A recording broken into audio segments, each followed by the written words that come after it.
Am I live? Can you hear me right now? Probably, right? Why is it a black screen? Wait a minute. Let me double check. We're looking good. All right. Well, hello everyone and welcome to another live stream. Today it's been so long since the last one. This is I think the longest gap I've ever had. Where is it? 10 days if you can believe it. I mean, maybe that's not the longest gap I've ever had, but I don't know. I've been busy. Whenever I want to stream, I'm like, oh, I should like watch more Garden of Sinners, or I should. I don't even know. I had to record a reaction video the other day. We'll talk about that.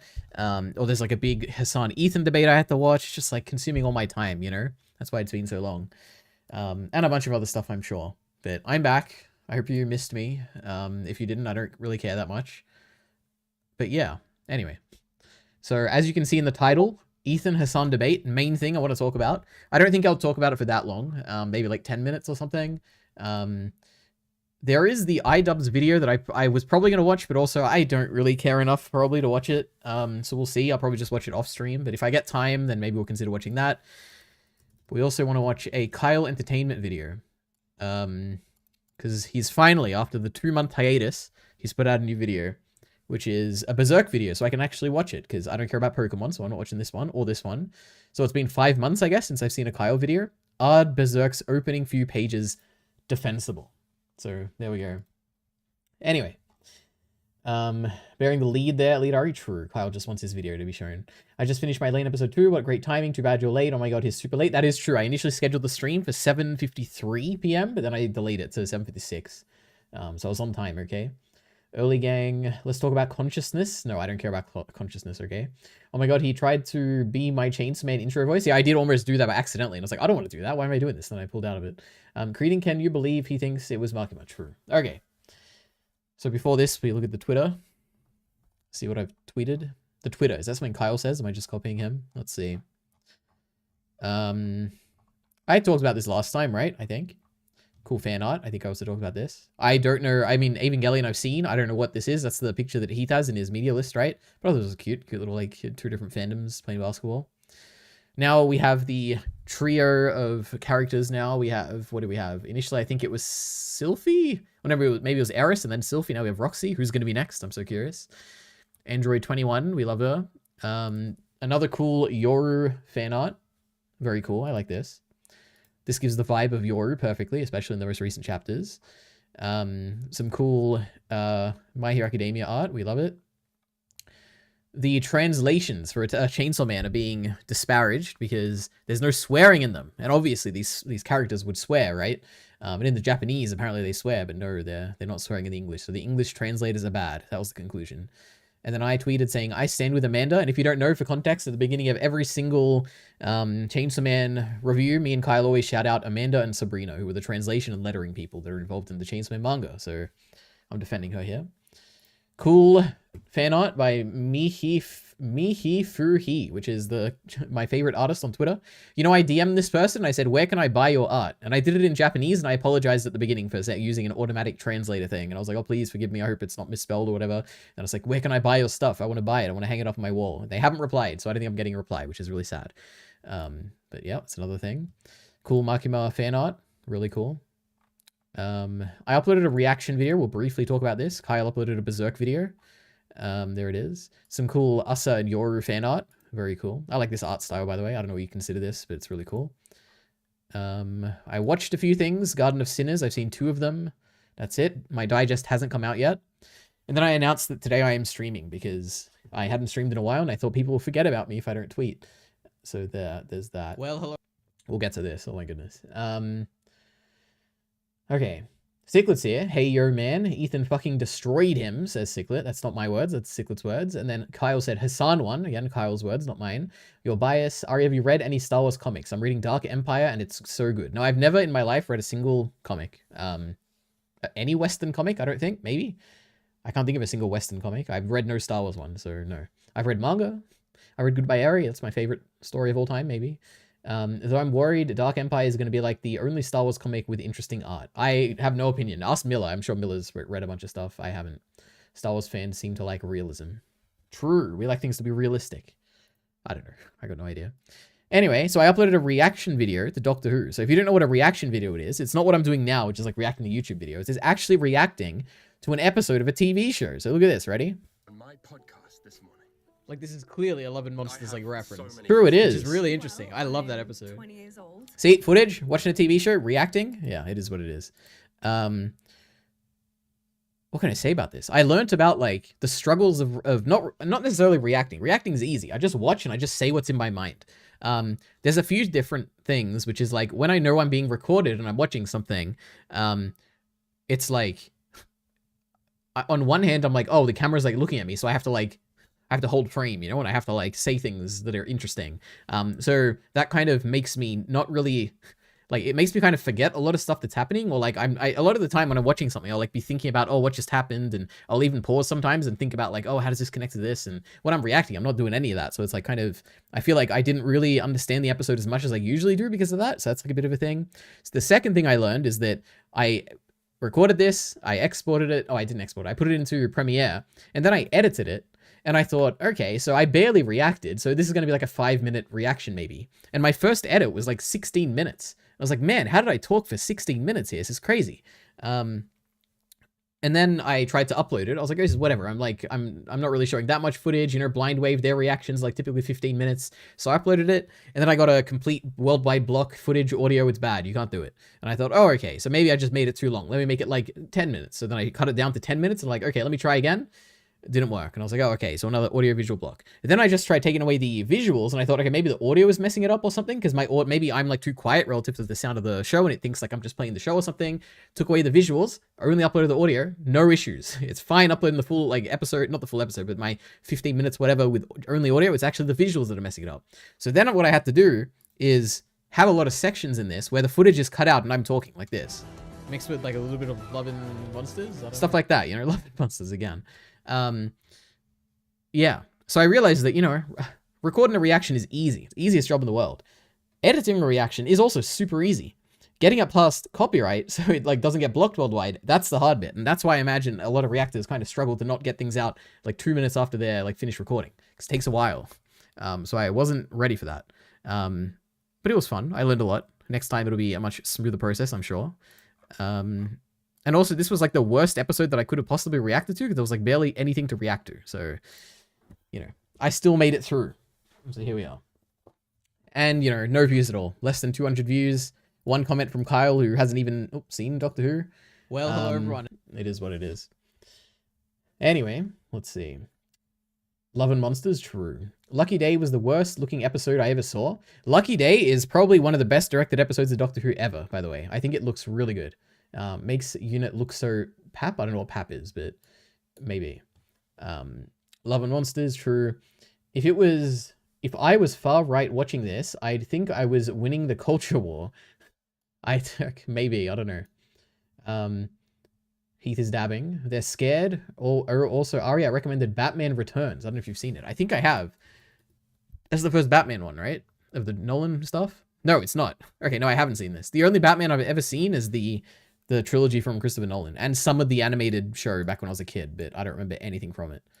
But we'll see. I still have to watch The Gentleman. That's my next thing that I spun. God, I have to finish Garden of Sinners, and then I can watch so many things. Anyway. So this is the first of many reactions. I don't know what will be next. I don't want to become a reaction channel. At least I don't want to become a reaction channel straight away until I like get better at it, or even do more interesting shows or something. So I don't want to just upload like 10 reactions in a row to like everything I'm watching. Like, I don't want to do a Last of Us one. I don't want to do a I don't know, anything else that I'm watching. So I think I'm just going to stick to Doctor Who for now, but we'll see. Anyway, that's the first thing I wanted to talk about.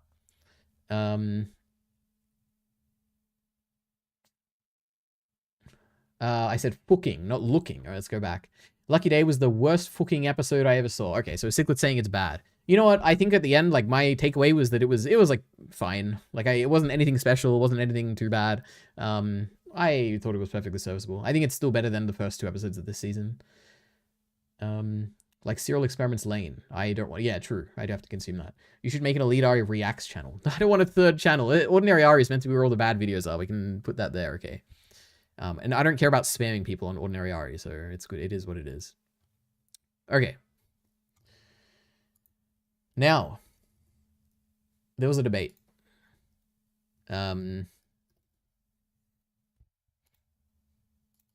This. No, not this one.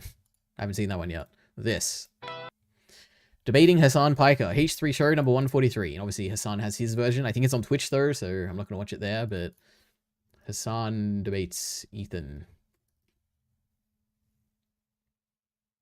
Destiny at the top is very funny.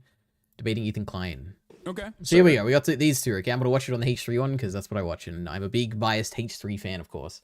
So I watched this. Firstly, I watched this live for the first, I think, 2.5 hours, something like that. And then it was like 8 a.m. my time, and I hadn't slept yet. And I was like, man, I need to sleep. And then I watched the rest of it the next day. So yeah, that's my experience with this. For reference, if somehow you don't know this already, I am a very big H3 podcast fan. And I wouldn't say I'm very big. I'd say I've watched for a very long time. Like I've watched ever since the beginning. I think I've watched basically every episode. I watched basically all of Leftovers as well. There were actually toward the end, there were like a few episodes of Leftovers I skipped because I was like, man, it's getting a bit annoying. You know, they're preaching a bit. I don't like it. So I have seen a lot of Hasan stuff through Leftovers. I haven't seen much of Hasan stuff on his own. I've watched the occasional video that he puts out. I've seen occasional videos of him talking about his drama with Ethan. I'm a big Destiny fan as well. So if you're a Hasan fan, you're probably gonna hate me for that. But yeah, I watch a lot of Destiny and I'm a big fan of his. So that's just my, declaring my opinions and biases straight off. So you know what it is. But I went into this very excited because finally these two people who have had a very big beef are finally going to talk to each other. And at the outset, like I am unequivocally on Ethan's side. I have yet to see, I mean, we'll see what I thought about after the debate, but at that point, before I'd watched this, I was yet to see anything that Ethan had done or said that would be deserving of the level of harassment he has received, basically. I talked about this in my reaction to the content cop, and that didn't convince me at all. That was probably one of the worst videos I've ever seen. So I was curious to see if Hasan the man himself, Hasan, the one who was being accused of his community harassing Ethan, if he would be able to defend himself or kind of prove Ethan wrong or show the lies that Ethan is spouting. So that was the mindset I was going into this. Now, there's one other thing, which is that I tried to go into this because I know I'm a big H3 fan and I know all of the evidence from I know all of the context for the stuff Ethan says from Ethan's side. So I was trying as hard as I could. And it's not very possible, but I tried as hard as I could to kind of approach this when I'm trying to pass Hasan and Ethan's argument here as someone who is not necessarily a Hasan fan. I'm not trying to think what would a Hasan fan think in this moment? Because I feel like a Hasan fan is obviously going to side with Hasan and Ethan fan is going to obviously side with Ethan.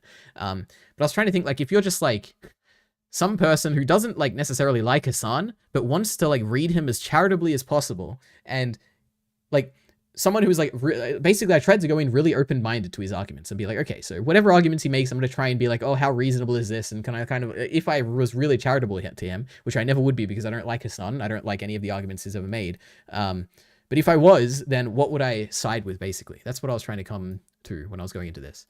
And my conclusion I basically came to is that I think that if you're viewing it from that perspective and you're kind of somewhat neutral and you're you want to kind of hear Hasan out, maybe you're more of a H3 fan, you want to hear Hasan out, and you're okay, what's his perspective? I think it's basically a coin toss as to whether you would believe him or not, the things he's saying.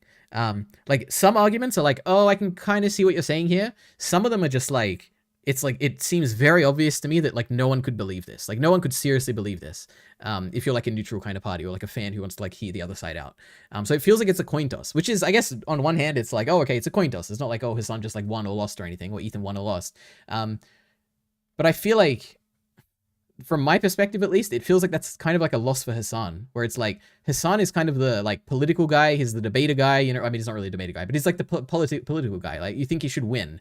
So I feel the fact that it felt to me, even if you're viewing from a neutral perspective, the fact that it felt a kind of coin toss is not very good. And that's kind of my overall take on this, I guess, from that perspective. There's a few other, also, I'm just gonna rant. I have a bunch of notes that I'm basically reading through now, but and maybe I'll see if anyone has anything to say in the chat. But the first thing to say, I have 3 overall thoughts. The first one was that the viewing lens thing. The second one is that Hasan, again, a lot of these are going to be negative to Hasan. Okay, I have a few negative things to say about Ethan, but my general take is myself, not trying to portray it as okay, if I'm neutral, what do I think? My general take is that Hasan was basically just very badly destroyed in this at certain points, at a lot of points. So yeah, and the first thing to say is that my big takeaway from this is that Hasan is not a good debater. He comes across as very slow in like his like responding to things. He doesn't have good comebacks, which who needs that for a debate or whatever. But optically, it's like he just doesn't have any good comebacks to Ethan's things, like rhetorically or whatever. He struggles to find words sometimes. He repeats himself a lot. Like whenever Ethan is like challenging him on something directly, Hasan is very like, he does this so much where it's like he'll say something which is not answering the thing that Ethan said, and he'll keep repeating it as though he's answering it, but he's not. And every time Ethan's like, "Are you answering it?" It's like he just repeats the same thing that doesn't answer his question at all. And it's like, it's just not good. How, like, does he not understand that he's not answering it, or is he doing this intentionally? And it feels like it must be intentional. And the other thing he does is that he never, ever concedes a point. Like he will so clearly be wrong in something that he said, which I think I have maybe like 1 or 2 examples toward the end or whatever, but he just does not ever concede when he obviously could in some cases. And it's like, you wouldn't lose much at all. Like if anything, you would come across better, because it's like, it's the most obvious thing in the world that you're fighting against here. Like, and it's not even that big of a deal. You could easily concede this. But he just doesn't sometimes. And it frustrates me. And I'm like, oh my goodness. So my conclusion was that I was expecting Hasan to be a better debater than he was. Yeah. Now, this isn't necessarily saying that Ethan is a good debater or anything. But I was expecting more from Hasan, the political guy, the guy who was like, you know, has ideas that he's trying to convey out there to people all the time and is trying to be convincing and all that. I was expecting him to be more convincing or do a better job at it, but he didn't. That's the first point. Now, a second point, which is kind of more of a neutral, like kind of anti-Ethan kind of point, is that a lot of this debate, I guess also to say that I have seen a lot of reactions to this. I've seen a bunch of like different people tweet out like their thoughts on this. I've seen a bunch of TikToks that are like reacting to this. I think I watched all, if not most, if not all of Destiny's like reaction to this. I saw parts of like Asmongold and XQC. Like I've seen a bunch of reactions to this. One thing that Ethan does in this debate that is not convincing to me at all, and it is the way the debate opens, which is a little annoying, because as soon as it started and Ethan's first point was like, whatever I'm about to say, I was like, man, I don't really care about this. Like, this is like, it's not you're not going the most convincing way about this. And it's that a lot of this debate focuses, at least the early part, on Hasan being a hypocrite. Which is like, sure, whatever, you can prove he's a hypocrite, but like, that doesn't really address the point of like him harassing you, or like, it's just like, it's beside the point. And it's like a very weak kind of attack of his argument, or a weak way of like progressing your argument on Ethan's side. And I didn't like it that much. And yeah, so basically some examples of like when this is done, like they're trying to prove Hasan is a hypocrite, is like when they make the claim, a lot of the time is like Ethan is saying that, you know, there was like this this Nazi sword you had, and there was this sub tier list that was done, and what was the other one? There's the saying I partnered with the ADL, whatever. Like these are all stuff. These are like subtle dog whistles or whatever. And Hasan never like admits that he ever notices them, or it doesn't admit that they're dog whistles or whatever. And Ethan is like pointing out, oh, you're a hypocrite, because in these other cases you would obviously say this is a dog whistle, but you're a hypocrite. You're not pointing this out. And it's like, okay, sure, he's a hypocrite, whatever. Like it's like, to me, it's like, this isn't that big of a thing. There's also the part where he's where Hasan is like denying that there was any evidence that the rapes happened or whatever. It's like saying that the evidence was very weak, and you know, I need more evidence, or I need like prosecutions or convictions to basically believe these rapes. And Ethan is like, you're a hypocrite, because in other cases you say believe all women and you're not believing women here. And I'm like, I guess he's a hypocrite, but that doesn't like address the point. And what else was there? There was like, there's other stuff like this where I'm like, okay, you're pointing out the hypocrisy very well of Hasan, but that's not necessarily what's at contention here. We're not trying to point out that Hasan is a hypocrite. We're meant to point out that the way that Hasan portrays you is going to lead to harassment toward you, which the hypocrisy doesn't point to that at all. Now, it's very satisfying for people like Destiny who are watching, and it's like, okay, look at this, Hasan's being pointed out as a hypocrite. And Destiny's really happy when it's reacting. Because he wants to see Hasan be painted in a bad light. But someone who cares about like kind of the arguments that are being made on both sides, it's like, this doesn't really further it. So I don't know. That's one thing. Like the way I wrote it is, I said, I don't find this personally compelling. However, I can imagine that if you are watching this, like someone like Destiny or just someone who doesn't like Hasan, these are going to play very well. Like you are going to see this and be like, yeah, Hasan is a hypocrite. This is bad, you know? He's a bad guy. He's a hypocrite. And I'm like, okay, like it is, Ethan points out the hypocrisy very well, but it just doesn't convince me at all. So anyway, those are my main overall takes. Now I have a few other things I want to talk about, but let me read the chat first. I think it's mainly Cichlid here, it looks like.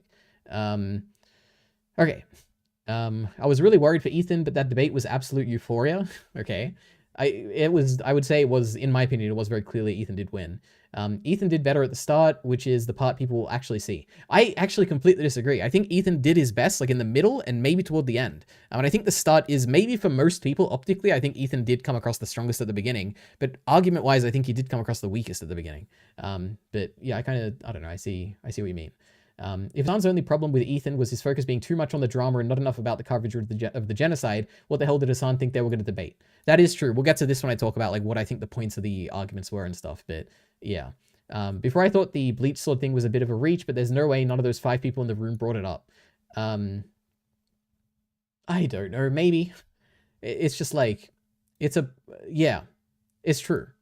And the bad thing more so is not necessarily that like, oh, they accidentally like used the Nazi sword or whatever. That's bad, right? But the real bad thing is the fact that Hasan isn't willing to even admit that makes him like, it could be interpreted by Ethan as being something intentional, right? Like Hasan never admits that like, oh, it kind of looks bad. You know, I get it. Like it looks bad, but we weren't meaning that. Hasan says like, we did not mean that. He doesn't give that first bit of like, oh, I can at least see how you could perceive it that way. He's like, I can't imagine, you're literally crazy or delusional for thinking this is the case. It's obviously not what's happening. And we didn't mean it that way. He doesn't give like that little concession, which would make him look so much better. And like, he just never gives it. And it's so annoying. Anyway. Hasan speaks in dialogue trees. That is true. And we'll get to that. I can't follow what he says. That's not just pointing out hypocrisy, Ari. It shows that he is anti-Semitic and or doesn't believe anything he says. The not believing anything he says is hypocrisy. The anti-Semitic thing, he tries to portray him as anti-Semitic, but the issue is that a lot of the arguments, for instance, the sword argument, the argument as to why it's anti-Semitic, if I'm understanding correctly, is that Hasan intentionally got a Nazi sword and put it in a video as a dog whistle to be like, oh, look at this. I'm attacking the Jew using a Nazi swastika or whatever. That's why it's anti-Semitic. Now, Hasan's argument is that I did not intend it to be, I did not intend to use a Nazi sword. It's not a dog whistle. I'm not doing that. And I'm like, okay, like I kind of get it. The reason why most people would kind of side with Ethan on this one is because Ethan is saying, Hasan, how can you believe that when in these other cases, you think that microaggressions are a thing, and this is obviously a microaggression, and clearly it is a dog whistle. And to me, it's like the argument that he is making, that Hasan is anti-Semitic, is an argument to hypocrisy, which is that he is anti-Semitic because he is clearly a hypocrite, and the hypocrisy means that he's like lying in the situation. And to me, the hypocrisy argument just doesn't, it's not strong enough to me to be like, oh yeah, he's anti-Semitic because he's a hypocrite. It doesn't check for me. It's like maybe that's possible, but it's not the strongest argument. Like it's not I don't even think it's a very strong argument at all. Unless you believe that like microaggressions are like everywhere or not every, I don't know. It's like, I haven't really thought much about microaggressions and stuff, so I don't know. Maybe if I had more like background on that, I'd be like, okay, so it's clearly anti-Semitic, but the main argument is like a hypocrisy argument, which it's not the strongest to me. Anyway. I thought the purpose was just to generally delegitimize every criticism Hasan has of Ethan. Kind of. I'll talk about what I think the point was soon. Wait. All right, maybe I should read my notes because I think we're going to cover a lot of stuff I'm talking about. Okay. Now I want to talk a little bit about how these two are perceived, I think. Now these things, there's like Hasan, how the way he's perceived and the way that Ethan is perceived in this argument. And I think this isn't necessarily, what I'm about to say is not necessarily true. It's just the way that I think this is how they are seen. If you are like a person who is watching this debate, I think this is the way they come across. And I'm not making any statement as to whether I think this is true or not. Okay. The first is Hasan. I think he comes across as uncharacteristically nervous and immature.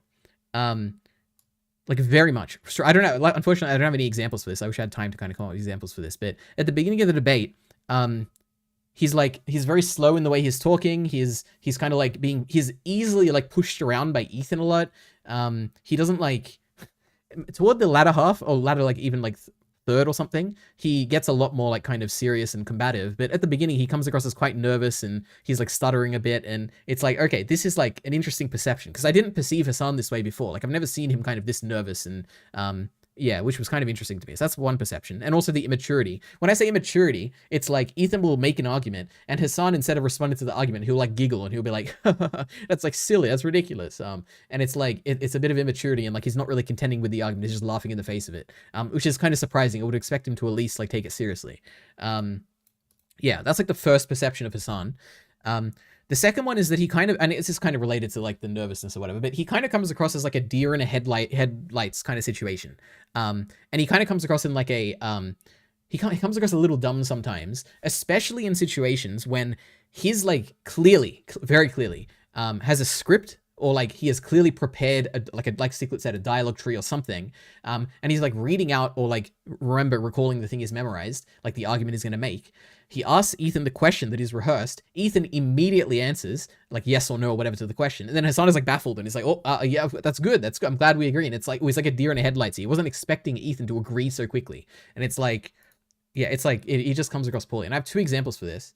I do have some clips for this or some like timestamps, I guess. Okay. But this is like one of the moments, like a deer in the headlights kind of thing. Well, I guess we'll see if anyone agrees, but this is what I think. So do you believe that Israel is committing a genocide in Gaza? Yes. Okay, great. Awesome. So you agree with the with numerous human rights organizations, the UN? I already said yes. Okay, great. No, it's important. Thank you. You get the point where it's like he clearly, I don't know if he wasn't necessarily expecting Ethan to agree so quickly, but it's like this is clearly not the way he thought it was going to go. Yeah, and that's like one of them. And this isn't necessarily, I'm not saying that he is like nervous or a deer in the headlights or whatever. It's just the way he's perceived. Okay. This is another one here.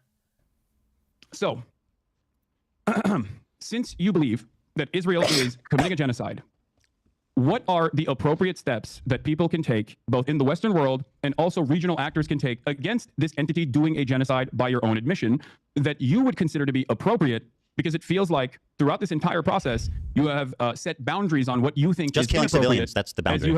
As you have set boundaries on what you think is inappropriate. Killing civilians. And time and time again has said is outright anti-Semitic. My boundary is killing civilians. Okay, that's great. So is that unreasonable? That's a perfectly reasonable boundary to set. Okay, good. So I then totally we don't disagree agree with you on that.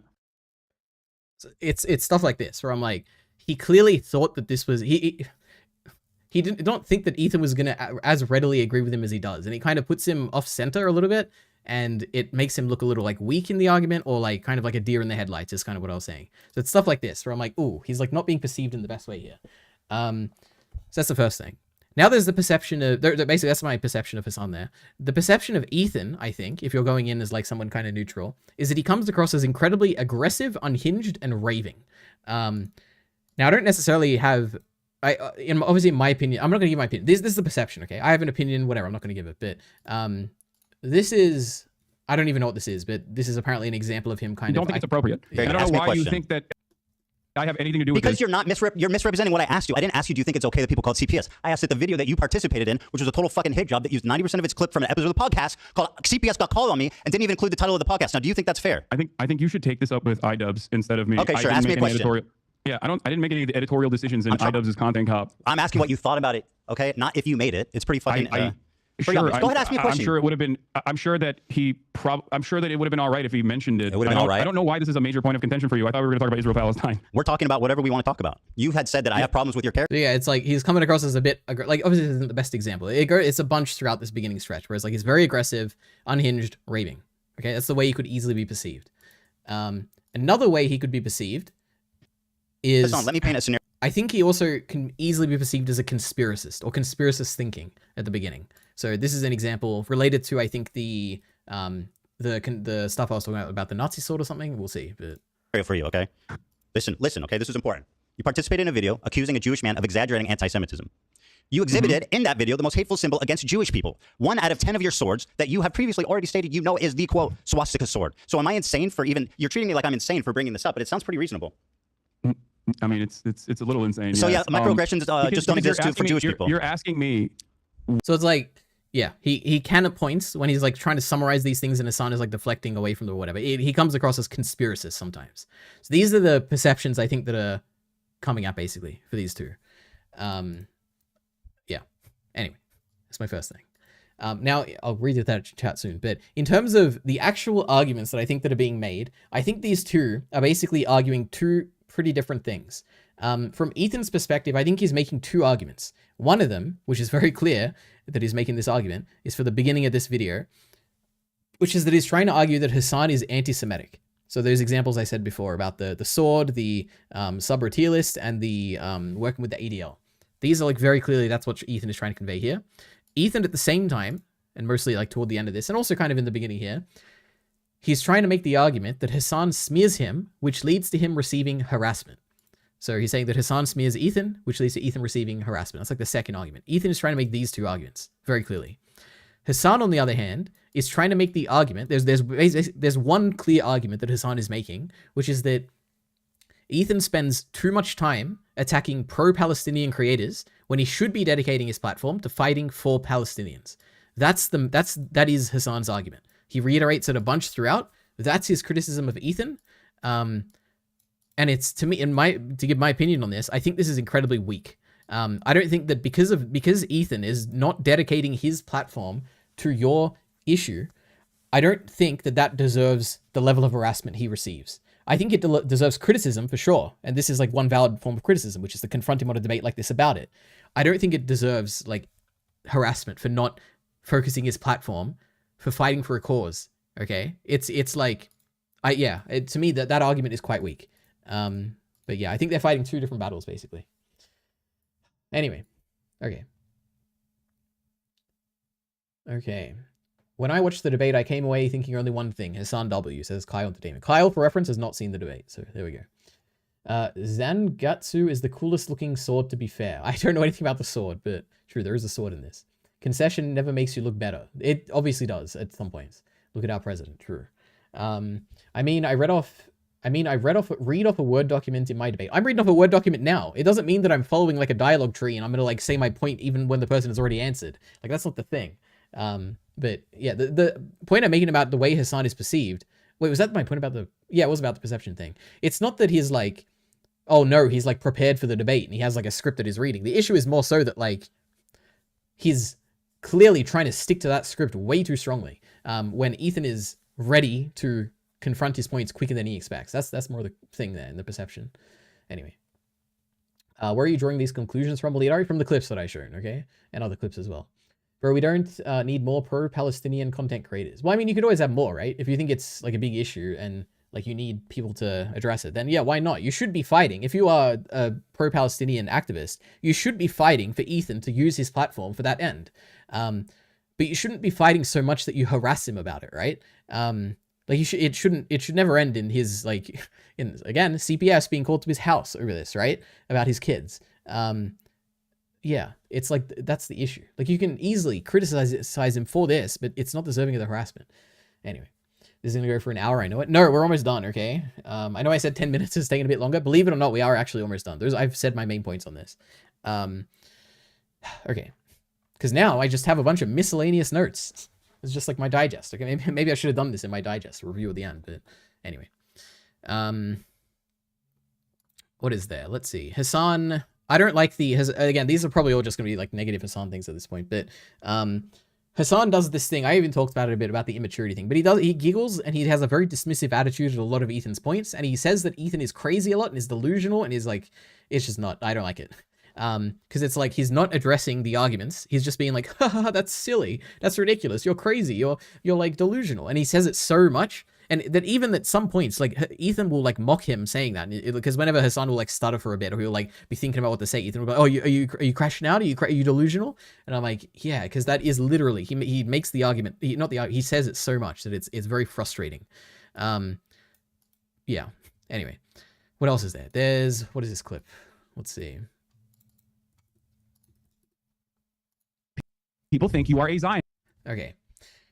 I think the strongest point, basically when I was going into this debate, the thing that I wanted to see Hasan address the most was what Ethan had done that had been deserving of the harassment he received. There is a point in this debate where Ethan directly asks Hasan, what is it that I've said that makes me like pro-Zionist? Because I think at some point earlier to this, Hasan says that like, what do you expect people to see? Like, how do you expect people to treat you when you're so a crazy pro-Zionist or whatever?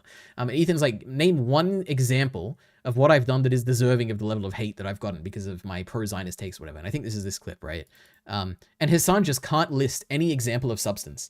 And it's like, this is when I was the most open. I was like, Hasan, please give me something. give me something where I can be like, oh yeah, you know what? You are right. Ethan did kind of mess up there. And that's like, that's not good. He shouldn't have done that. And maybe, you know what? Maybe he did take it way too far and maybe the harassment is deserved, you know? But he didn't have a single example. And I guess this is... Is not because the privately talked to you about in the beginning after October 7. I told you time and time again, privately. Okay, bro, you've talked a lot. Let's just move on, please. The reason why people think you are a Zionist is not because you're Jewish, but because of what you're saying. They what did I say that's output, Zionist? And they made these What have I inferences ever off said of your that shows that I'm Zionist? Ethan, the way that you have tackled the subject matter... Say one thing that has shown the world, undoubtedly, how Zionist I am. That I'm worthy of the scorn of you and the entire left. How wrong that was, what you just said. Okay, does that mean I'm a Zionist? I mean, and by the way, that was a recent clip. That doesn't explain the last 2 years. Yes, it doesn't. So what did I say in the last 2 years besides that clip? It's so frustrating when he's like... He's doing the thing that video essays do sometimes, where it's like, we all know this. We all know you're a Zionist. We don't have to prove it. We know it. It's like, oh, it's frustrating. Anyway. What did I say, Hasan? What did I say that's Zionist? As last month, you can't give me one fucking contextual example of me saying something that's Zionist after this entire... Go ahead. Yeah, okay. You have something? I have many things. List one. As last month. As recently as last month. List one example of me saying something I'm Zionist. Like the frustrating thing is that he's going to list one, which is a bad example. But it's also like the example he's about to list happened 2 days before this debate. And it's like, the best example you can come up with is something that was 2 days ago, when you have been saying that he's anti-Zionist for like at least a year. And it's like, Jesus Christ. I mean, pro-Zionist, sorry. Well, just calm down and listen. As recently You're not answering my question. You're just doing this gish galloping. Hamas is actually putting hostages inside of hospitals. Hamas is actually using tunnel systems under hospitals, and that is part of the reason why Israel is bombing hospitals. Bombing hospitals is a war crime. Okay, bombing hospitals is a war crime. In your conversation with Sam Cedar, while on the one hand you now recognize that Israel's doing genocide, and you have in the past as well, for sure, but you've also gone back and forth on it, and you've called it a war or whatever. But having said that, in your conversation with Sam Cedar, you thought you had a gotcha where you said that, well, I find it very strange that there's not a single bomb shelter in Gaza. That's a condemnation of Hamas. What? That is a condemnation of Hamas. Failure it's a condemnation of your assessment of reality. How is that pro-Zionist? The Gaza Strip. How is it me criticizing Hamas pro-Zionist? Would you like... So this is what he needs to address, right? How is that pro-Zionist that he's criticizing Hamas? Do you think a bomb shelter would actually survive bunker buster bombs? And it's like the deflection. Like he just doesn't answer. Fucking safer than the 7th floor of an apartment building. For Israel to actually systematically destroy You're every okay with hospital Hamas spending the totality... Can I ask you a question? Can I please ask you a question? Again, me criticizing Hamas makes me a Zionist? You criticizing Hamas makes you a Zionist? That's what you're claiming. I mean, it depends on what you're saying. Yes. Well, you know exactly what I said. You can have criticisms of Hamas in terms of like their own internal domestic affairs, in terms of their governance. But if that's your hyper focus, then yes, people are going to make that inference that you are definitely against any kind of resistance against the state of Israel. Because they don't make bomb shelters? Because your expectation, for the Palestinians is to just simply sit there and take it so you can fucking act like you felt bad 10 years down the line. Everything that you claim, the whole fucking apparatus of harassment that exists across social media with you at the center of it, infringes on an inference that you maybe meant this. I have never once said I'm Zionist. The only reason people believe that is because you repeat it maliciously time and time again. Is because of your hyper focus on you, and your distraction away. That makes me a Zionist. So you get the point, okay? This was the point where I was like, please, Hasan, please give me something to latch on through here, you know? Where I can be like, okay, I get it. Like, I see why people see him as a Zionist. He gives nothing. You can watch the whole section if you want. It's like, he should have had something ready, something strong. And the fact that he doesn't makes me feel like there's just nothing out there. But there has to be something, right? I don't know. It's absurd. This is the point where I was like, there is no... How can someone watch this and side with Hasan on this point specifically? I can understand Hasan fans or whatever. Like, he will have convincing reasons from his end. But if you're a neutral watcher watching this, how can you... I don't understand. This was the point where I was like, this is not good. Anyway, next up.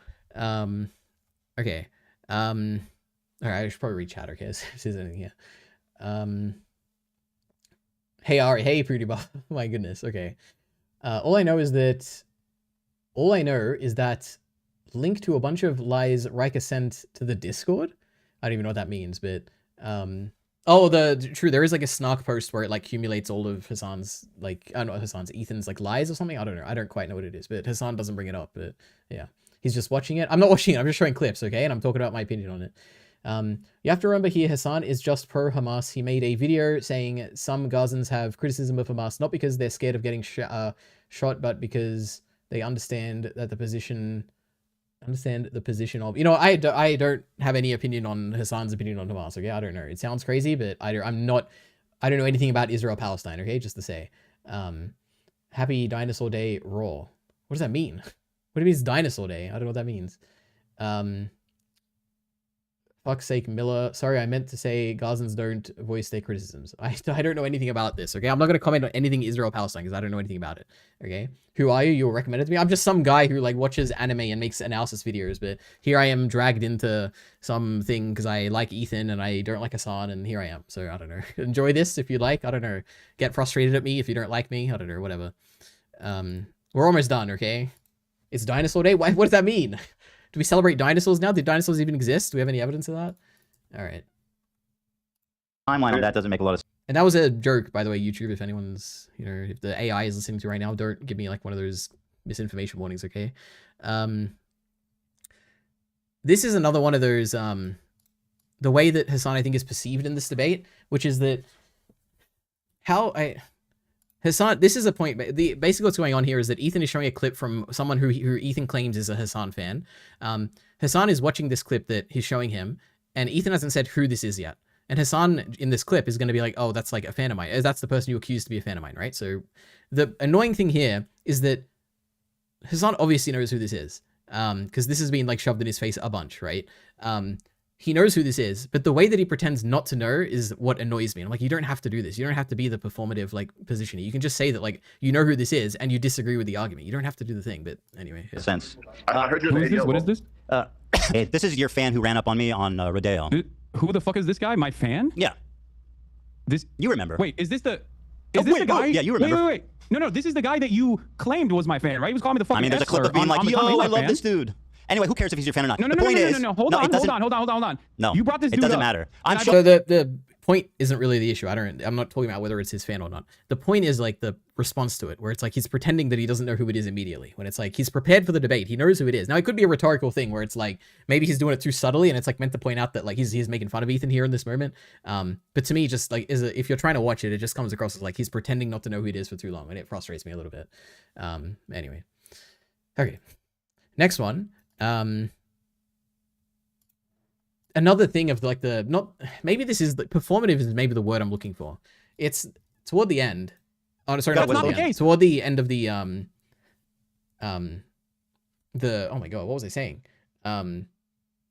Sorry, I don't know why I said toward the end. In the middle of this debate, they have a back and forth where Ethan basically says he doesn't like Hasan. Hasan says that he still likes Ethan, and it's very performative, and I don't like it. But you can make your own assessment here if you think it is or not. I used to like you. I don't know anymore. And I don't think it's because Well, of I know. anti-Semitism. I definitely don't develop like you. anti-Semitism after let me doing a podcast stand on for 2 business and say years. I think you're a terrible person and a liar, and I don't like you at all. I know. I still know. wish you well. I do. I wish you well, and I really do. I wish hope. everybody well. Everybody, be well. No, All right, not- let's move on. I will never know for sure. Okay, I don't think Hasan likes Ethan. I don't think that he actually wishes him well. Okay, and I feel like anyone watching this should know this. It's I don't know. It's the performative element. Like Ethan, you might think that it's like he's so crude, and why is he being like? It's not right to say that Hasan is evil. Like that's evil. He shouldn't be. Him saying that Hasan is evil himself. He shouldn't be saying that. Like why are you doing that? You're gonna encourage harassment, whatever. You can say that to Ethan, but at least he's being honest here. And it's like even if Ethan like is doing the wrong thing here, and Hasan is doing the right thing by saying that he still cares about him, which is what you should be doing. You should still like be like, you know, as a good person, I wish you the best, even if we're disagreeing. It's like he clearly doesn't mean it. And it's like, oh God, like just be honest. I'd respect you so much more if you were honest. I don't know. Anyway, what else is there? This bit, another, I don't know if this is performative, but it kind of feels a little performative. I don't like this. For everything bad. that's ever Basically, happened. they're showing Ethan is showing a clip of some I think it's an Israeli woman who was testifying for rapes happening on October 7th, I think, something like that. And Ethan is like using this to further his argument that there are people who were raped on the day, right? And Hasan's response to this is to kind of say that what Ethan is doing as if using this person is disgusting, and it kind of feels a bit performative, and I don't Listen to her. Cry Ethan, or to be you sad. Listen to her know. words.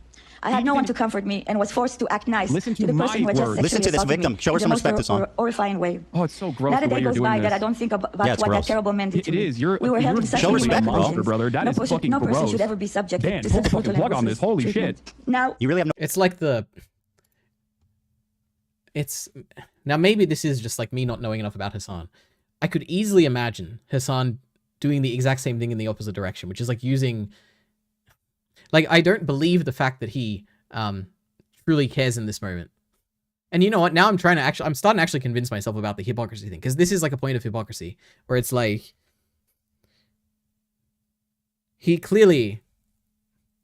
using the fact that Ethan is clearly doing a like a morally ambiguous bad, like arguably bad thing of like using this victim in an argument to win against Hasan or whatever. He's using that to say that Ethan is gross for doing that. But it's like he clearly just doesn't believe that. I don't know. It frustrates me. Anyway, let's see. It's Dinosaur Day. Thank you. Okay. Hi, 15 viewers. Yeah, great. Or I want to hear the Kiwi viewpoint. Well, I'm Australian. Okay, drinking is Australian. True. Maybe you should form some opinions. I have stated my strong opinions on this debate. Okay, I just don't know enough about the substance of the Israel-Palestine conflict to comment anything on that at all. Okay, I just know what I can say about Ethan and Hasan here. Jesus, how many clips do you have? Not many. Okay, I'm just taking a while to get through them. Ari, that's me. I have actually good drama to share. Can we get this over with? This is good drama. Okay. Also, I don't think I ever said this at the beginning. This was an engaging debate. I like this debate, despite how much I'm like saying I was frustrated or whatever. I was engaged from beginning to end. It was 8:30 in the morning. I hadn't slept yet, and it was only halfway through. And I was like, man, I want to stay up and watch the whole thing. Okay, so I did like this debate, believe it or not. Anyway, Hasan is so fake it hurts. That is the thing, which is annoying me the most, I think. And he doesn't have to be fake in this moment. He doesn't have to bring up like, oh, he doesn't have to say, oh, you're being so gross in this moment. He doesn't have to like. It's just all the stuff. I don't know. I've given my examples why I think it's annoying. I love even for that part. No, Hasan is right. He's being gross. I mean, I can understand it, but you're in a debate. Ethan's trying to prove his point. You can say that he's being gross, but you have to contend with the point as well, and he's not going to contend with it. He uses her. The fuck is wrong with Hasan? I don't know. True enough, but Ethan was using it as a bludgeon. It is true. This is what Ethan is doing. He's using this girl as an argument in a debate. It's like, what do you want him to do? I don't know. It's not gross. Hasan denies rape happened because it's bad rhetorically for Hamas. It's not gross. I mean, it's like a little gross, but it's like not in this setting. Like if he was doing it in a different context, I'd be like, yeah, I kind of get it. Or if Hasan, like, if I couldn't imagine Hasan doing the exact same thing when it's like his side of the argument, it's like, I would get it, but I don't know. I see both sides. Okay, that's good. It's good to show him the reality. Hasan is horrible. 20 viewers. Okay, great. Anyway, we're almost done. Okay, so get ready. What is this? Did we already do this one? Yeah, we did. Okay, the next one, trying to go through... Oh, this, I don't have any examples for this, but there's a whole point in this where basically Ethan has made a context... No, not context. Jeez, Hasan has got to me. He made a content nuke. He made a video basically where he was presenting his argument against like Hasan or trying to portray Hasan in a bad light, right? I'm sure you've all heard of it. Content nuke Hasan Biker, right? This thing. So Ethan made this video, and as part of this debate, there was a section where they're trying to, I don't know what section it is, I don't know where it is, but basically Hasan claims that Ethan took him out of context, and Ethan wants Hasan to prove that any claim that he made out of context. He wants him to kind of provide those points, because Hasan claims that the content nuke is entirely like unjustified, and there's almost all of it is taken completely out of context, and he needs to give an example. And he's like, I'm going to give you examples. And he tries to give examples. And I wish I had more time to prepare this, but I don't. But I can just say that, like, my opinion, none of the examples convince me of trying to prove that Ethan has like smeared him in this content nuke. That's all I want to say. I don't have a very strong like example or like opinion on this, just to say that, like, it didn't really convince me. And honestly, I feel like there probably are good points to like criticize the content nuke for. I don't remember them at this point. Maybe, did I react to that on stream? I don't even remember. Maybe not. But I don't think the content nuke is like airtight or anything like that. I think there are stuff you can like criticize about it, but I don't think you like does a good job at contending with it. Now, I don't have any examples for that, so my apologies, but it is what it is. Anyway, there are some points on both sides where I feel like the other is totally throwing away any ethics for the point of hurting each other. Pretty sad. I don't know. I'm sure there is at some point. It is a 5-hour debate. But I feel like there are points where they are being, especially Ethan is being incredibly aggressive to Hasan and is saying he's a bad person. Oh, jeez, or whatever. But that's his argument. He is trying to argue that Hasan is a bad person. Like, he's anti-Semitic and he's smearing him, and like, that is the point. So like, yeah, it is true that he's like trying to make a point of like hurting Hasan, but that's like kind of his whole argument here. Now you could say like, oh, it's a dumb argument to have, which is that like, why would you argue if Hasan is like anti-Semitic and evil? But it's like, that's the premise of this debate, right? From Ethan's perspective, at least. These public testimonies are for public view, right? Intentionally for this purpose. I don't know. Again, I don't know anything about the facts behind this. I can only comment on like what my perception was of the two debaters here and the arguments they made, not knowing any of the truth of the claims they're making. Like, I don't know if this is a good argument in Ethan's side or like Hasan's side. I can only tell you what my perception was of the actual back and forth between these two. So yeah. Now, saying all that, as a layman, I do want to give my opinion on anyway, one thing, okay? Because to me, it was incredibly clear. There is a point in this where they're talking about this thing that happened. Now, I don't know much about it, okay? Like I'm saying, I'm not too informed on any of this conflict, right? But my understanding is that there's like some ship route or something, which ships go through, and it's like really important for ships to go through there. And a ship that is partially owned by a company that has an Israeli as like the head or whatever, like some company like that, has had a crew on it, and that crew and the ship was taken over by Houthis, which are like some group of, I assume, terrorists. I don't really know much about them. But they were taken over, that ship was taken over by a group, and the crew was kidnapped for roughly a year or something like that. That's my understanding of what happened in what they're talking about here. Now, throughout this section, Ethan is basically saying that that is bad because they kidnapped civilians and it's not good. And you can't justify that morally. Like, Hasan defending that is bad. That's what Ethan is saying in this section. Hasan's argument back, which he says a bunch throughout the section, is, sure, whatever. It can be bad, but what else do you expect them to do? Like, what else can they do? You know, they need to do something. Like, how do you expect them to fight back? Like, what else would you do, Ethan? That is what Hasan's saying. Now, the issue is, Ethan directly answers him of what he should do, what the Houthi should have done instead, and Hasan doesn't acknowledge that Ethan is giving him an answer, and he keeps repeating the question, and it's very frustrating. And we'll see if I clip the right thing here. But for me, really, it doesn't matter. Well, Okay, so that's the point number larger 5 part that you also presented falsely Very on good. your context view. The problem is more the Someone's gotta kidnapped be keeping tally sailors. somewhere. I just don't understand you can justify kidnapping a bunch of unaffiliated sailors. I don't, Ethan. You are. You Ethan, you go. Ethan. Have you ever heard of the deterrent? Yeah, walk with me through this carefully. Yeah, please you explain to me what how it's you would justifiable do, to Ethan. kidnap 15 What would you sailors. do? Ethan, what would you do? You have a better way to do it, I think. We're going to figure it out. Well, like I said, you can do it without kidnapping unaffiliated During and the holding them for a Holocaust, year. there were militancy, resistance, okay, that cut off supply lines, okay, supply lines for the Nazis, or even sometimes supply lines that actually impacted the civilians, okay, impact the civilians. Do you feel like that kind of resistance was unwarranted? It's completely irrelevant. Why did they hold them for a year? I don't know. Okay, because they're terrorists. What? Because they're terrorists. Yeah, they're terrorists. They kidnap innocent civilians. it's like, I don't even know I don't know the facts of the case, but Ethan convinced me here because he gave like an argument. Like he said, like Hasan asked him, like, what should you do instead? And Ethan said, do exactly what they did. Just don't capture the civilians and take them for a year. And I'm like, Hasan, he answered your question. Like, what do you do now? And Hasan, like, in this rest of the section, he like keeps looping about like, what else would you do? And I'm like, he gave you an answer. Like, contend with his answer. Say why you can't do that. And it frustrates me, the fact that it just doesn't happen. Anyway, frustrating. It's okay. We have 2 points left. Okay, guys, we're getting there. Okay, there's another frustrating bit here. Okay, Listening. which is another like performative kind of element, which is that in this section, we're going to hear it. And I've seen this clipped everywhere, so I know this is like a thing that actually went very viral. And I've seen it on TikTok and I've seen it on Twitter and everything. Ethan says, fucking Arabs, okay?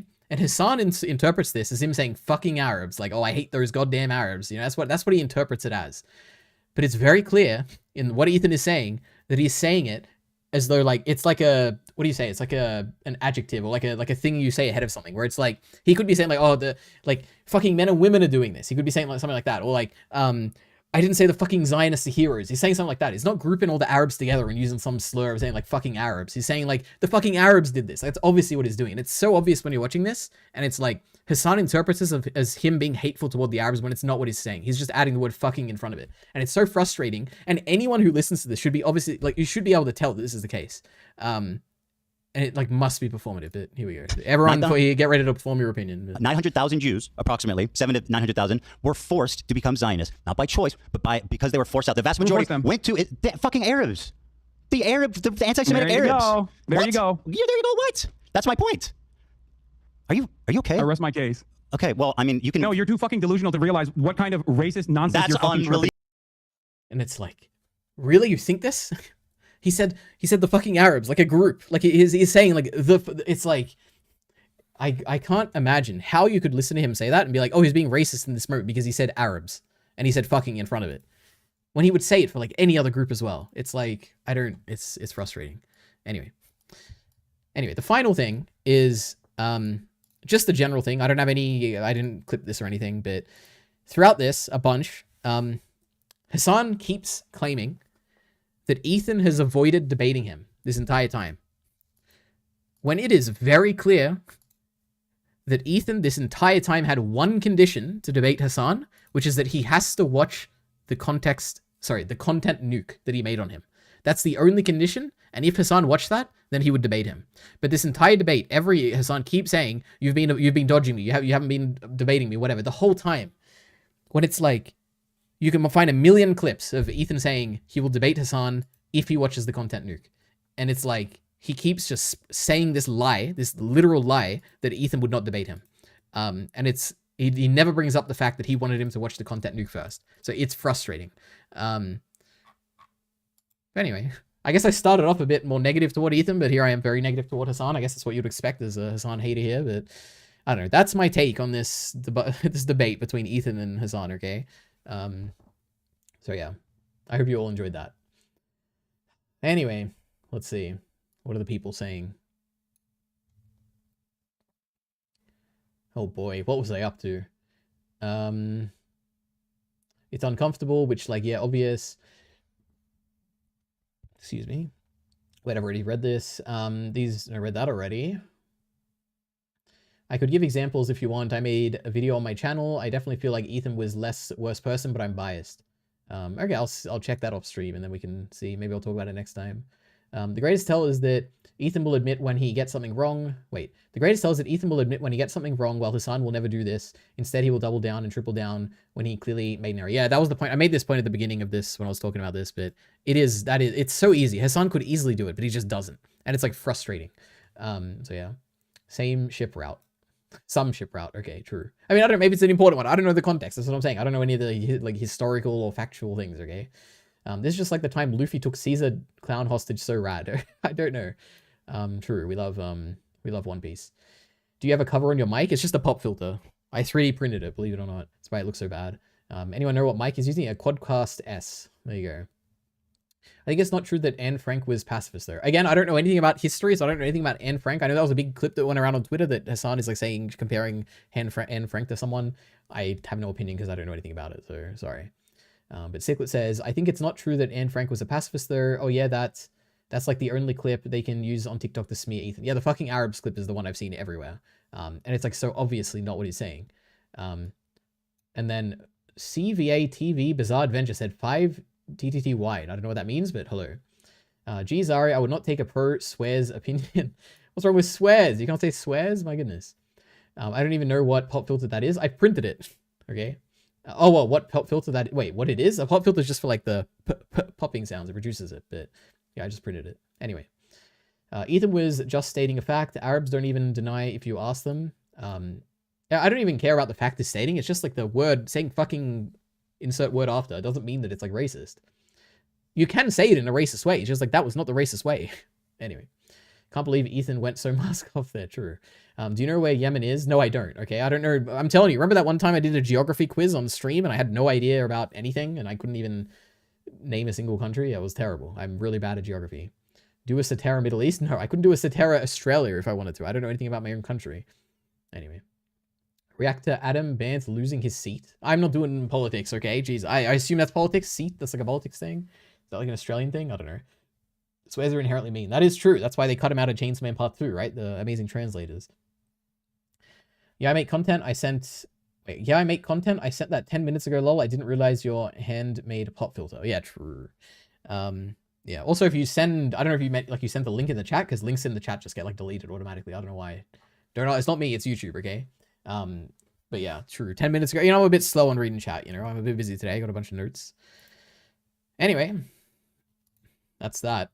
Now, I don't know if I'm confident enough to upload that as an actual video. We'll see.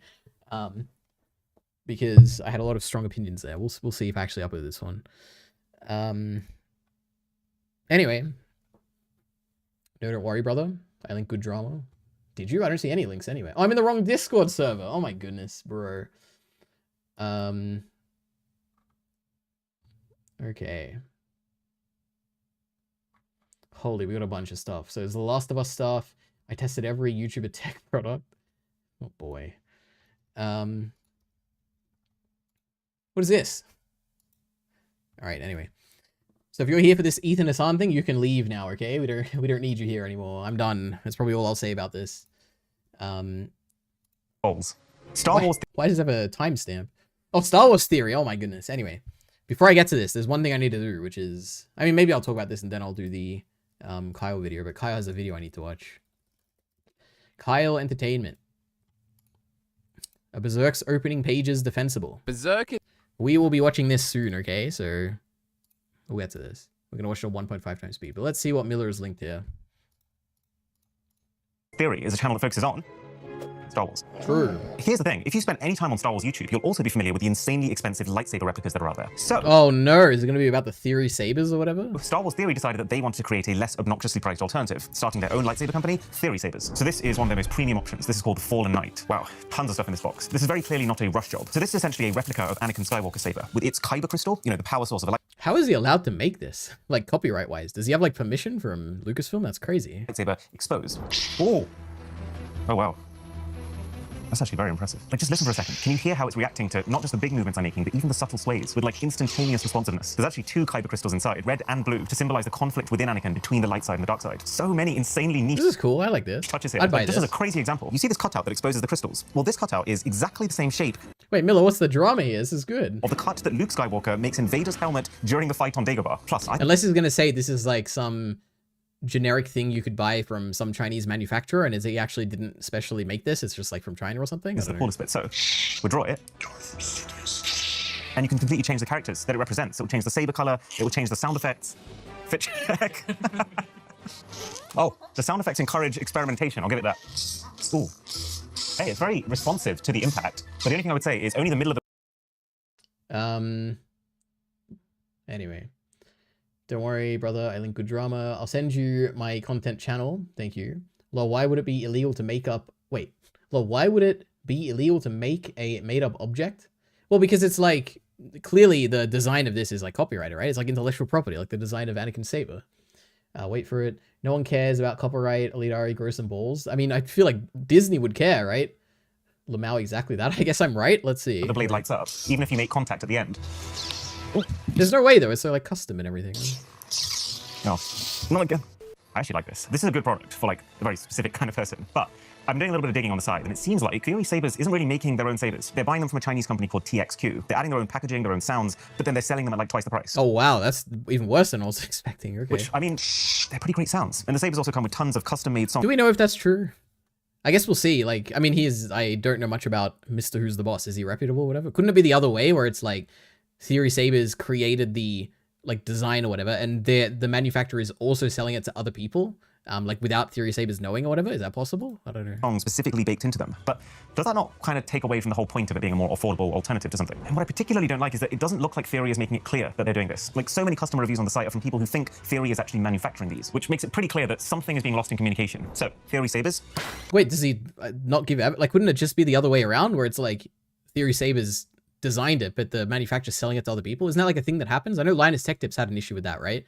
Where like he designed a water bottle and then people were selling that water bottle, like that same manufacturer was selling it to other people, I think, right? No, I don't know enough about manufacturing and stuff, and I don't know how well researched Mr. Who's the Boss is, and I don't know what Theory Sabers' response is, but it is what it is. I don't know. Should we give the Star Wars Theory a benefit of the doubt? I don't know, okay? Would he give me the benefit of the doubt? Probably not. It is what it is. I don't think he's allowed to sell them. That's when it becomes illegal. I guess that's true, but he is selling them, so there we are. There's a price tag. This is an ad.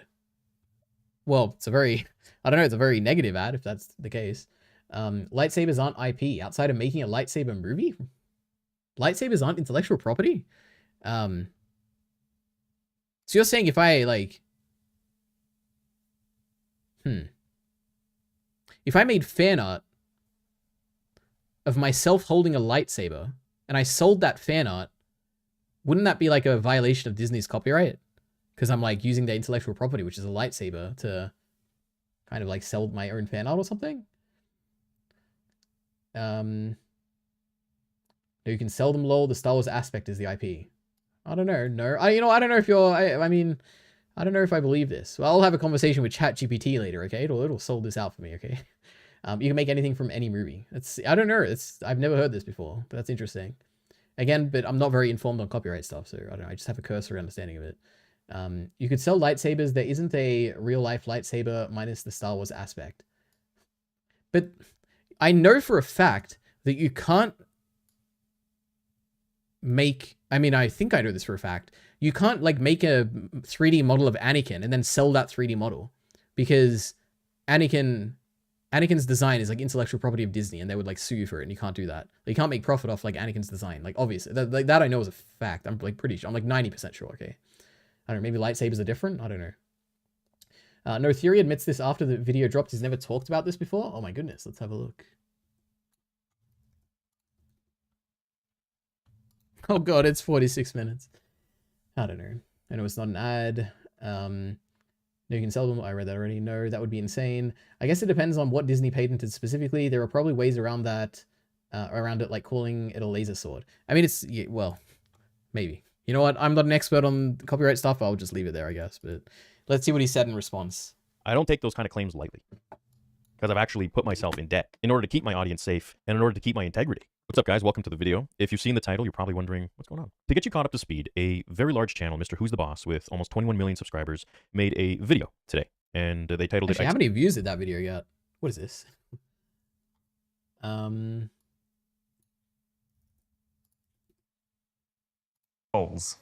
Star Wars Theory. 5 million. That's pretty crazy. Okay.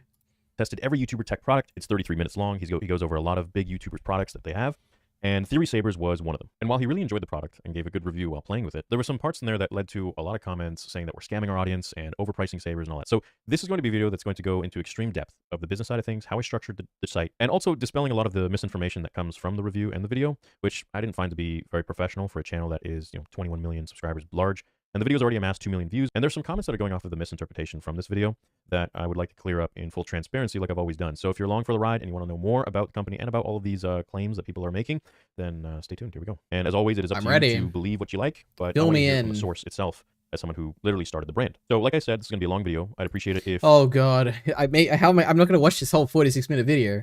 I don't have the time for this. I have to go soon. And I have to watch this video as well.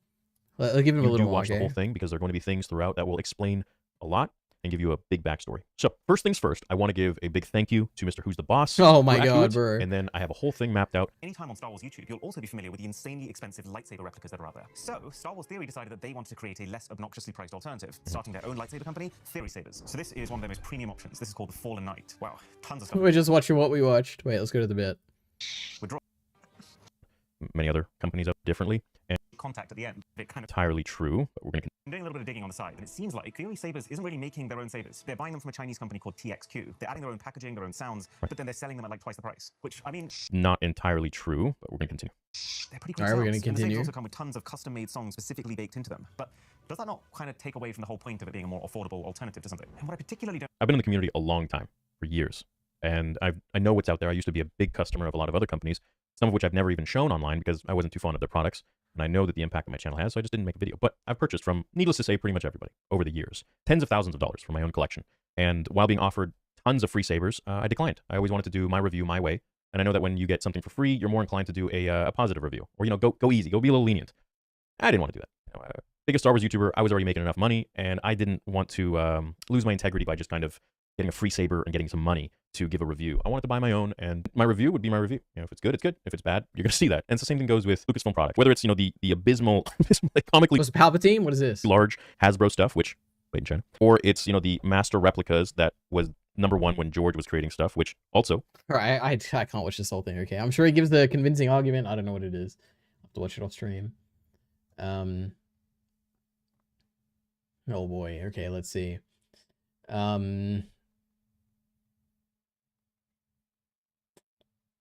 Two different things. You can make an Anakin and not call him Anakin from Star Wars. I feel like the resemblance is similar. Then you're gonna be in a pickle. Looked it up. You're right, Ari. Maybe I am. Maybe I'm not. Google says that the term lightsaber, the iconic sound, and the specific design are copyrighted. Oh God, I'll have to come back with a. I'll make my case in the next stream. I'll come back with a solid argument. Okay, on both sides. Okay. Of course, Ari is. It's just that a lot of small Etsy sellers get away with it wrong, bro. It isn't even complex. Other movies have laser swords. Just don't make it Star Wars laser swords. Yeah, but he's selling a Star Wars sword, right? I can understand if you make it different enough, then yeah. But if you use Anakin's lightsaber in your fan art, then it's not good. But that is true. If you change it enough, yeah, it probably would be fine, right? Well, Star Wars fans aren't going to buy a random energy sword. They want lightsabers from the movies. That's also not true. Because if you're fighting for, if you're making a movie or something, or if you're doing a fan film or whatever, or if you're making a choreography piece or something, then it would be probably okay to just buy some generic laser sword, right?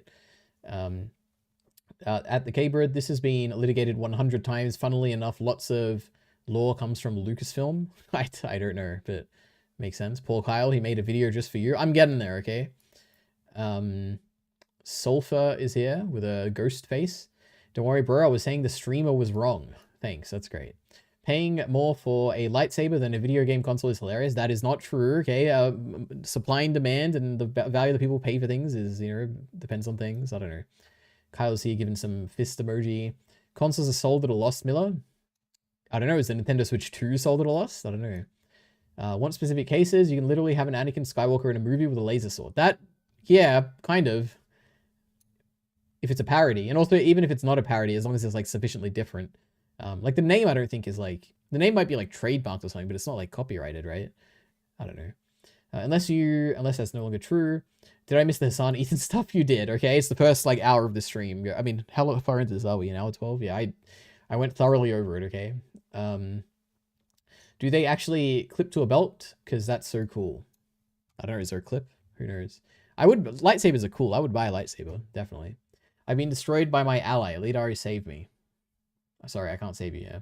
His argument is that everything is made in China anyway, so it's okay for him to just resell a pre-existing Chinese product. I mean, it's it all depends on his marketing. If he's marketing it as oh, it's some original thing and we put our effort to make it as cheap as possible, then yeah, it's bad. But if he wasn't claiming any of that, then who cares? It's I don't really care.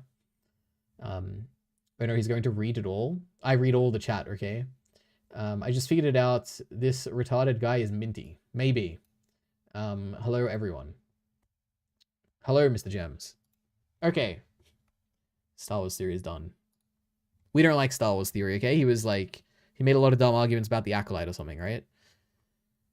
Ay.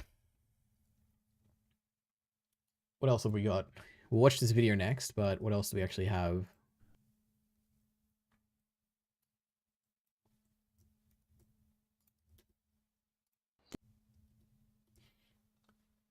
If for some reason you're new here as well, you can send me links in the Discord, which is linked in the description, by the way.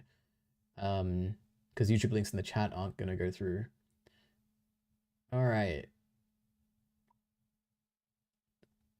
What was I up to? Oh my goodness. The great Mr. Gems is about as late with his video as Ciclet was with his. That is true. Apparently, Mr. Gems is making a video. It hasn't come out yet. Sorry, K-Bird. I love you. You'll stop watching this video. The Final Fantasy VIII sub bullied me into a 3-month depression. It's not my fault. That is true.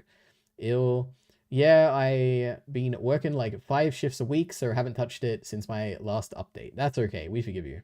I misunderstood you. Next stream can be the Star Wars Theory Rape in Star Wars video. That is true. I have to watch the, not the Acolyte. I have to watch Andor. I haven't seen it yet. My goodness, my time is going to be so much freer when I'm finished with these Garden of Sinners movies.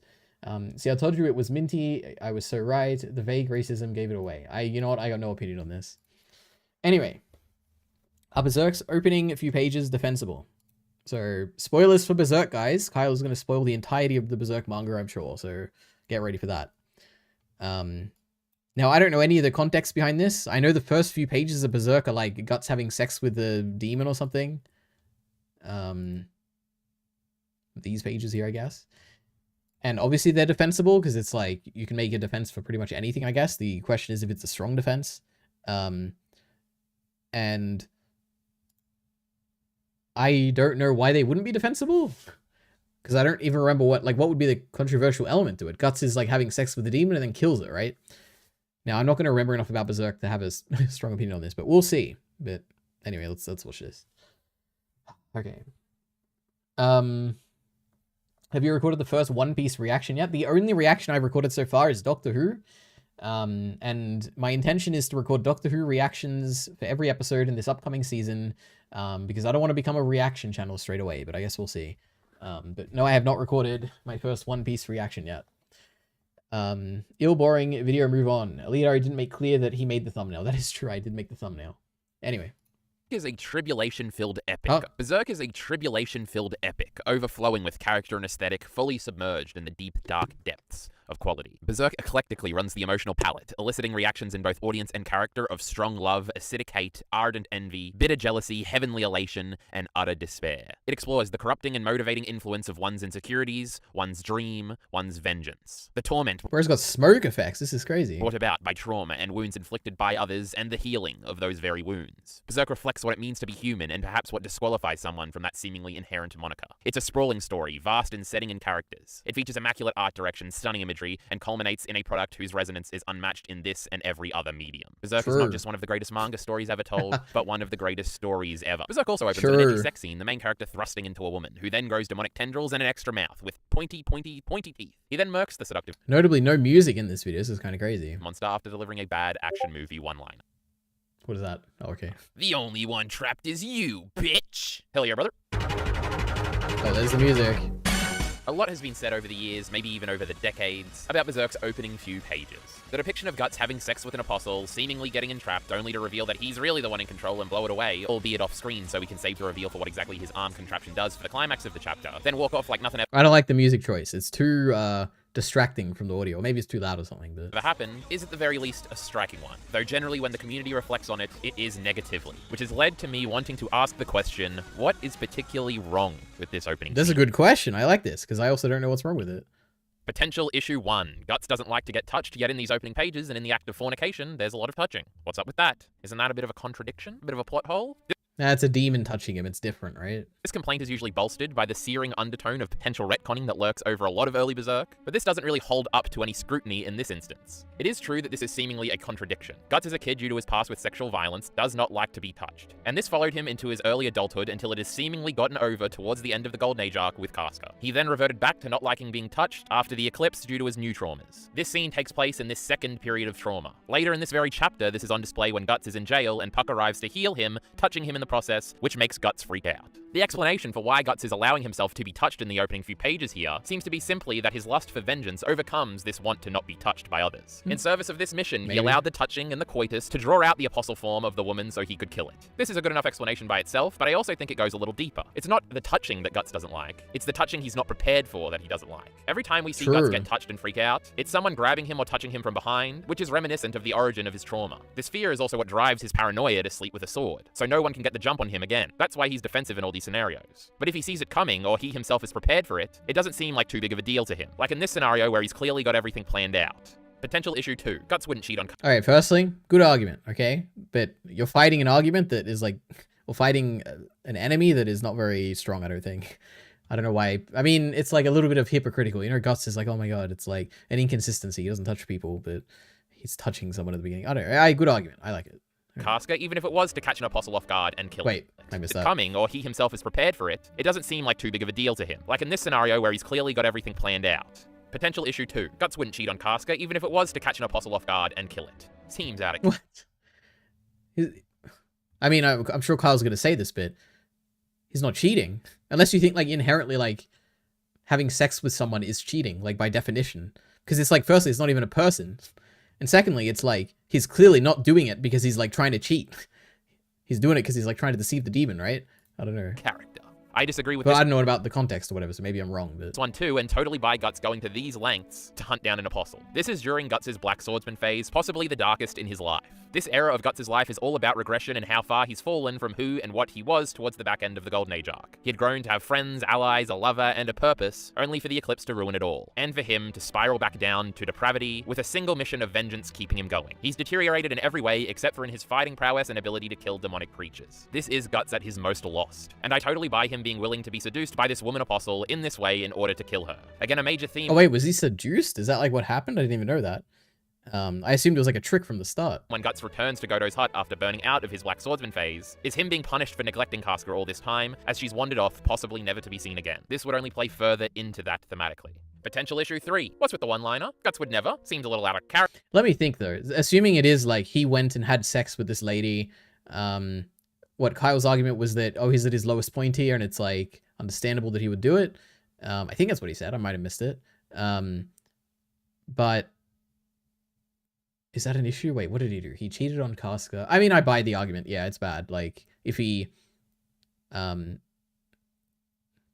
He's not in the best mental place. I get it. Okay, he's not... Yeah, the eclipse just happened, guys. Come on, let's forgive him. All right. Potential issue 3. What's with the one-liner? Guts would never. Seems a little out of character to me. I think a lot of people's recollection of Guts... Wait, I missed that again. As she's wandered off... I read the chat for a second. There's a lot of chats. So should I read halfway? No, let me finish the video and then I'll... Possibly never to be seen again. This would only play further into that thematically. Potential issue 3. What's with the one-liner? Guts would never. Seems a little out of character to me. I think a lot of people's recollection of Guts is of him as this large, sullen, quiet, brooding man. That is true. That's who how in I a think fight of him. lets out his mass amount of vengeful rage. It's very much not this guy with his corny, braggy action movie one-liner. This is all well and good, but Guts, even long after this, is no stranger to corny action movie one-liners, as he uses them relatively frequently throughout the story, and ultimately this isn't out of character at all. Guts is a multifaceted character who is goofy and even like chauvinistic sometimes, which sometimes leads to a one-liner or two, and while they've always kind of irked me a little, it's undeniably part of his character.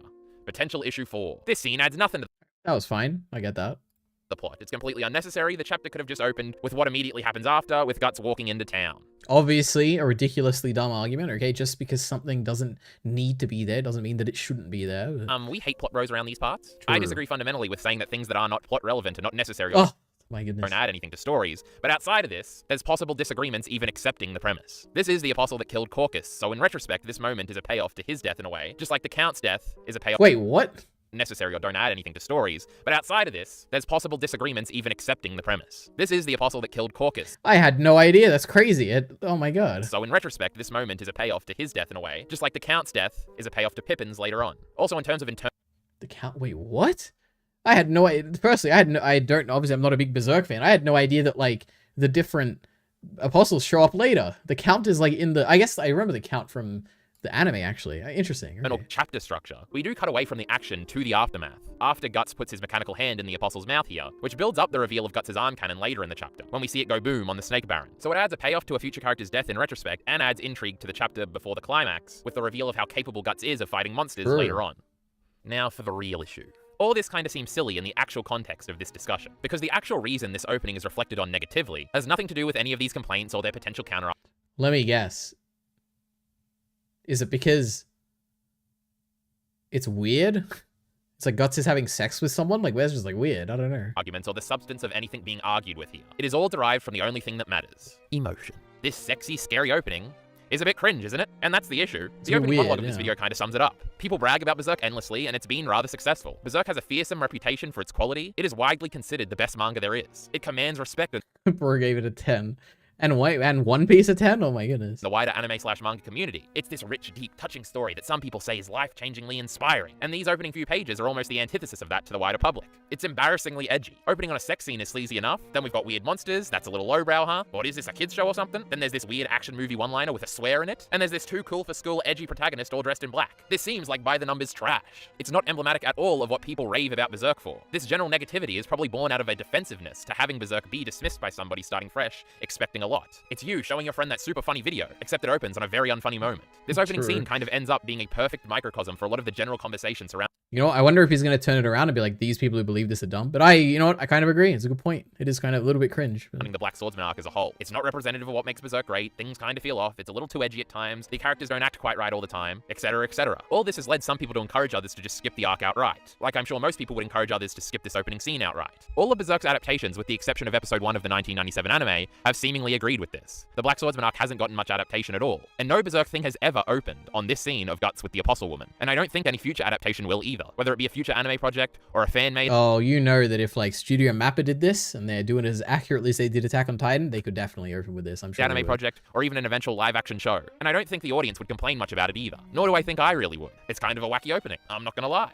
So in the end, our Berserk... No, wait, you're pretend.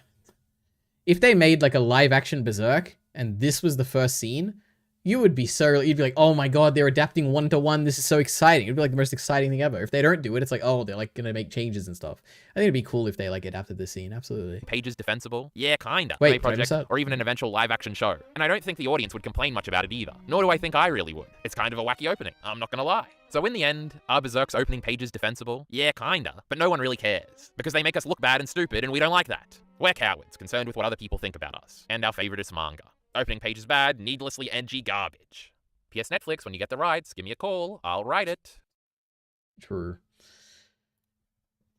That was good. And when I say good, I mean it was very straightforward, and I understood all the points, I think. And it was very clear. And I love clear videos. My videos, I like to think they're very clear, and this was very clear, so we like that. 29 comments is crazy. Well, let's see. They don't say anything in the chat. Oh, Bacon is here. We love it. Let's see. Not very transparent with his audience. I like you, Mr. Gems. I don't like Elite Ari. Based. Burke good, says Ciclet. This guy likes typing even more than me. Interesting. Don't overcomplicate it. Overcomplicate what? Oh, Berserk? I don't know. It's our bit, Elite Ari. The music is coming. I even did the bit about Berserk being the greatest story of all time. You did do that. Pretty impressive. And it is true. It is the greatest story ever told. The music is coming. I even did the begs the question bit. Did you? I didn't even notice that. Wait. Wait, what do you mean? Oh, you mean you did the in-joke thing? Is that what you're saying? I don't know. Anyway. Here, I'll send a chat so it looks like you did S? Didn't send full? I don't know what you're saying. You like the timestamps later? I do. It is very good. It makes it feel like, oh, look, the point's about to end, so I can like keep watching. It's engaging. We like it. Wait, Miller, I did line this video, but that wasn't it. What? Miller didn't even say anything. Is he being censored? I don't know. I don't know much about Berserk, but I saw a 4chan post where a guy was like, remember Griffith's plan was gonna happen no matter what? He chose to get butt-fucked by an old man just to make it happen faster. I, again, don't know enough about Berserk to know. Why did he have sex with that guy? I think he, like, needed him for some reason, right? I don't know. I don't remember the details. Is this real, Kyle? If you're a real Berserk, you'd know where the lie was. If you were a real Berserk, you'd know where the lie was. I'm sure I would, but I'm not a real Berserk. Yoru says Bacon with his nice golden badge, by the way. Look at that. I forget. That's not real, Mr. Gems. That is the real Mr. Gems. Oh no, the loser with the gold badge. Damn, I can't believe someone lied to me on the internet. Hi, Bacon. Where's your gold badge? Yeah, the seduced line is silly. He just wanted to get the apostle vulnerable. Oh, okay. Well, there we go. I'm correct. He's low on cash. It must be a glitch. He was pretending to be seduced. Yes, it's a bug. You didn't give less money. No, it's like, it probably has to be like a year, right? Has it been a year yet since you've been a patron? I mean, a YouTube member? I have no idea. The cheating on Casca thing, I feel, is the one of these arguments that's brought up. Okay. He is, except when he's being very misogynistic. Remember Ari says he's read Berserk and likes it more than AOT? That is true. I do like Berserk more than AOT. And I have read it. Ask me a question about Berserk. I'll answer it. I'll know the answer. Go ahead. Why should we watch you if you know nothing about any topic? I know a lot about AI, okay? Ask me AI questions. Like when he tells Casca women don't belong on the battlefield. True, sexist guts. We hate him. Decabra, do you need a donation to get back your gold status? I'm not a misogynist. I think this is actually a really good video, Kyle. If only I had actually read Berserk. True. I think this was fine. It wasn't like... I think the premise is like the weakest part, where it's like, I don't really care that much if it's like defensible or whatever. But the video was fine. I think this is I read that already. Generic trash. The Kybrid, I sometimes help people if they're desperately in need. Oh, is it that 2016 did... Oh, is it that 2016 did adapt Black Swordsman? Is that a lie? The meta of someone adapting this scene now would be funny and good. True. Then you can make a response video. What a quick video. That is true. It's quick. Now, I don't have to cry about the beginning of the next PowerPoint. That is true. I'll write it. True. Kyle's putting his name out there. He wants to be a Berserk writer on Netflix. As though Kyle would not be afraid of the backlash of getting stuff wrong. And and there's no way. He wouldn't do it. Doubly so if some of these Last of Us videos come out. Well, I subverted the begs the question bit. By what? By saying raises the question? I don't know. Lamau, you were supposed to think I was going to do it, but I didn't. I don't remember. I'll watch it again. You know, let's go through one more time. Don't look at the comments, Ari. I didn't. Wait, why shouldn't I? What's wrong with the comments? Look at the comments. Name all the main members of Guts' new friend group. Oh, I can do that.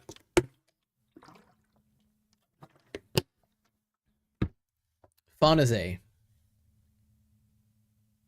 Isidro. Shirke. Isma. Something like Rodrigo or something, I think. I don't know what his name is, but something like that. I don't know. I think that's more than you need, okay? Surely I got it right. Look at the comments. Oh, yeah, I read that already. Name every god hand. Void. Ubik, or Ublik, or something. Ubik, I think. Conrad. Slan. Femto. What's 5, right? Did I miss one? I don't think I did. And then there's the old one. There was like 4 old ones in Void or whatever in the old flashback with Gyseric or whatever. Left and right. Left and right? Oh, the God hand. Very funny, Bacon. Okay. No, Miller, that wasn't the lie, by the way, but kinda. Like, it's almost a lie, but not the lie I was talking about. The lie is Guts doesn't start sleeping with his sword after Donovan. It's actually after his first battle. Interesting. Forget Roderick, fake fan. Wait, what did I call him? Did I not call him Roderick? Wait, what did I say? Whatever it was, it sounded like Roderick, right? Crazy when I went back. Or did I say some other name? I don't know. Crazy when I went back and saw that. I don't know a Roderick, only know Chad. I don't know any Chads in Berserk. Roderick Magnifico. True, I've heard that name. Azan? I have no idea who Azan is. Who is Azan? I still don't recognize this guy. Oh, he has like feathers, right? Or something? Is this some feather guy? Some weird... Yeah, I do remember this guy, actually. I didn't know it was on their team. Ovella. That's the hot one, isn't it? Or I think it's someone else. Oh, no, that's the... No, that's the demon or something, right? No, not the demon, the little pixie thing. This is not who I was thinking of when I said the hot one, okay? I was thinking of the hot witch Berserk. Not this one either. Wait. What's her name? Give me the name. I need the name right now. Mortar. That's the one.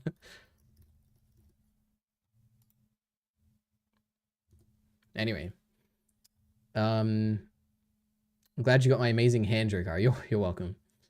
It's kind of wait, it's kind of trash that half Guts' party is like joke characters who Guts has never talked to. That is true. The ones I remembered immediately are the ones that I'm like, yeah, that's like the party. The rest of them, I'm like, I don't really know Roderick and Magnifico and Oz. I don't know who they are.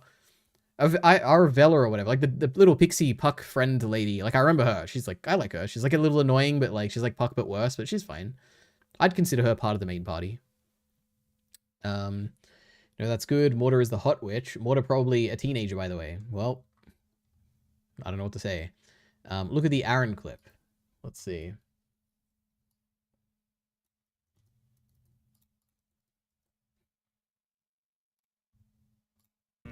There's a lot. When you're like, man, I thought I knew, now I feel like I don't know. There's like, I feel like I'm at a point in the show where I feel that way about the show. Yeah. Where I feel like between liking it and not liking it. Like the show goes so hard with like instead of a show don't tell, it does a tell don't show. And then sometimes it just sits in scenes for a long time.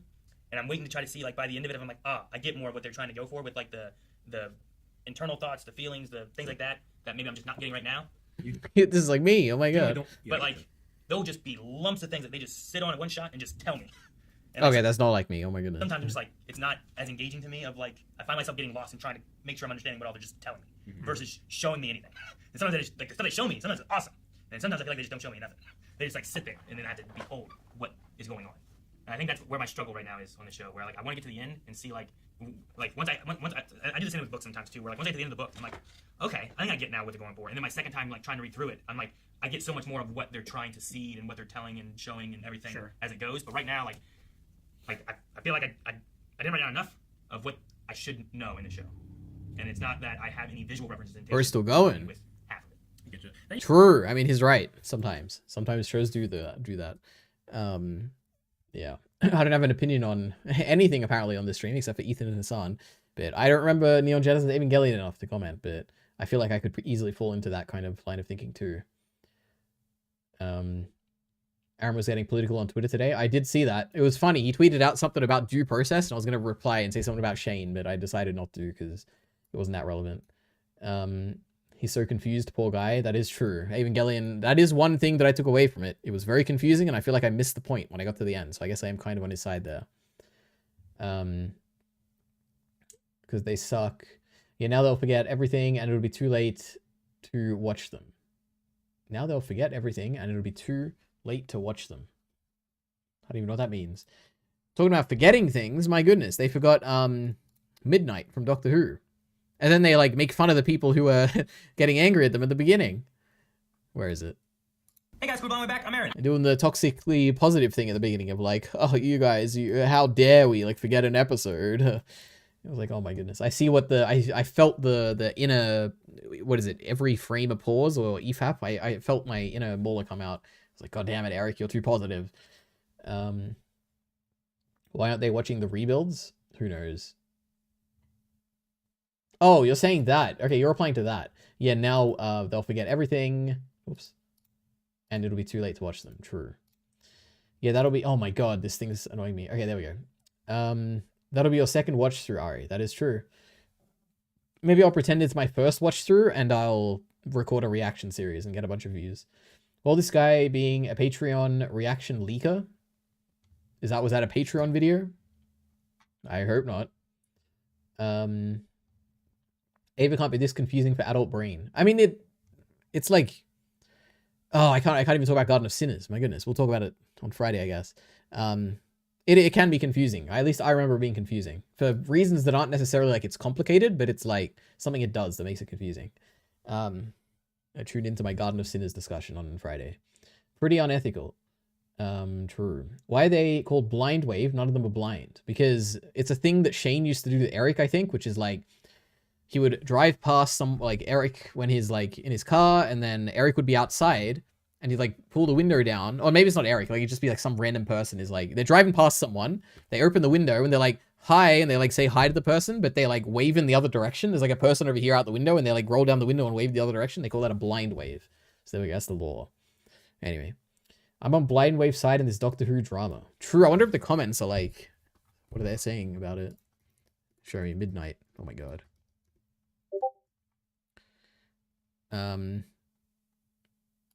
Weeks before it aired, I was pampered. What does that mean? I don't think people were gatekeepers for being shocked you didn't remember Midnight.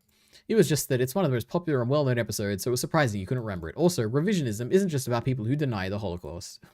My goodness. Anyway. Ava's confusing, Elitari. Don't fall for the propaganda. Don't worry, I'm not falling for it. I wish I never knew Blind Wave name lore. That's very lame. True, it is lame. But it was Shane, I think, that did it, right? So that's cool, because he's like a bad boy, and we hate Shane, because he's evil, right? Alright. My crush said he liked crazy girls, so I grilled their pet fish. And before you say anything, I did what I had to do, and I did not do it on purpose, so don't think, oh, you can know. You know what I saw the other day? She showed up on my TikTok feed. And I was like, oh my god, she's like a TikToker too. She's everywhere. Because I don't condone animal abuse. I love animals, okay? So what happened was on Valentine's Day, I found the love of my life, okay? They're so pretty, so beautiful. So I went up to them, and like, just a couple months ago, actually, I was like, oh, you're like the love of my life. Like, I literally need you. Like, I need you. Like, I love you so much. Alright.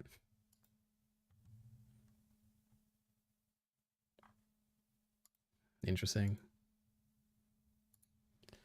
Ay, ay, ay.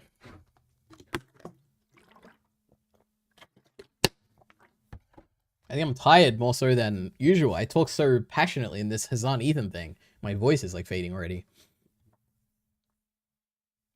Our favorite girl, she's talking about me. Hey, go back. True, Kyle is in love with this Yu live stream girl for some reason. Alright. I don't have time to watch these videos. I want to go soon. It's so late. It's not even that late, but look at RTTV. I guess we could. Watch the Critical Drinker video. We could.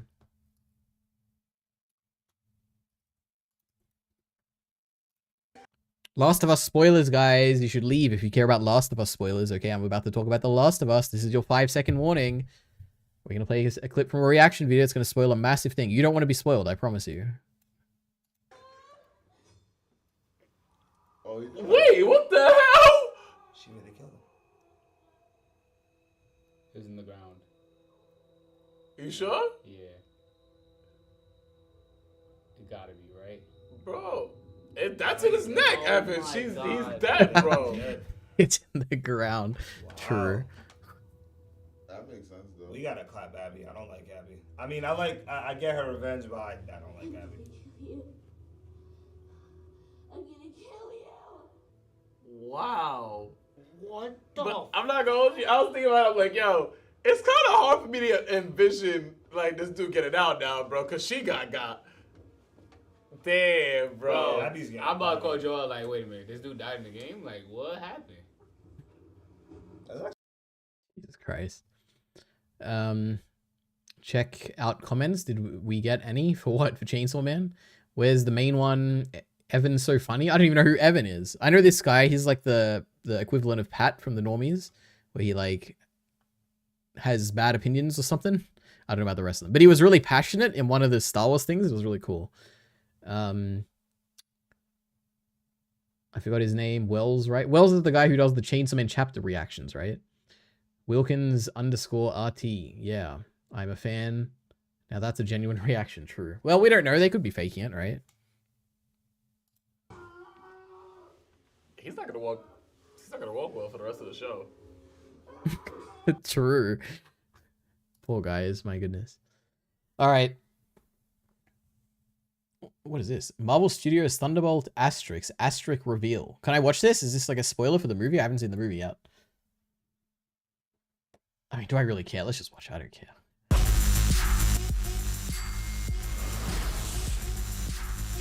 The New Avengers? Is that... What, are they changing the title of the movie? What does that mean? What does this even mean? Why are they the New Avengers? I guess the movie would tell me. Maybe I should go watch the movie. I don't know. Anyway. Alright. Before I go, I'll check the comments, like Kyle said. We'll see if you have any interesting comments yet. So we got The Last of Us. 5 comments. Oh my god. Oops. I just like that comment. Some interaction there. Josh is the guy that was talking shit in the army truck. He's dead. True. And then Chainsaw Man.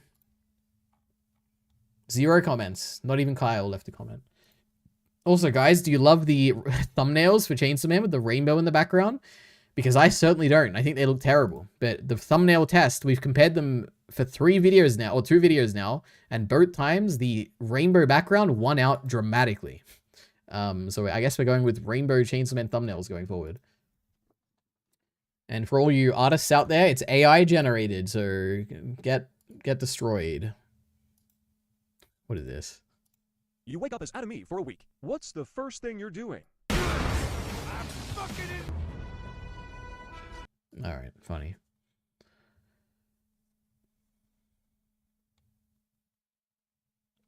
You won't ever think RTTV is faking like film buff? I don't know, maybe. I feel like, didn't they say they got spoiled on some One Piece thing once and then they pretended they didn't? You haven't heard the spoiler. About the Thunderbolts thing? No. Even I've heard... Wait, are you actually talking about the Thunderbolt thing? Because I did not hear about that at all. Well, now you have. True. That's the title, bro? What do you mean that's the title? It's called Thunderbolts. Did they change it in the theaters? Like if I go to like IMAX or... Not IMAX, Jesus. What's the Hoyts or... What's the event cinemas or whatever the big theaters are? Has it changed? Everyone says the movie is good, by the way. I watched Red Letter Media talk about it and they said it was like pretty good. So yeah. I also didn't watch them talk about the whole thing. I watched like the first minute and then they started talking about spoilers. And I'm like, I don't want spoilers, so I stopped. Damn, no comments. Kyle had a Facebook mum protecting him from misogyny allegations. Shaking my head. That is true.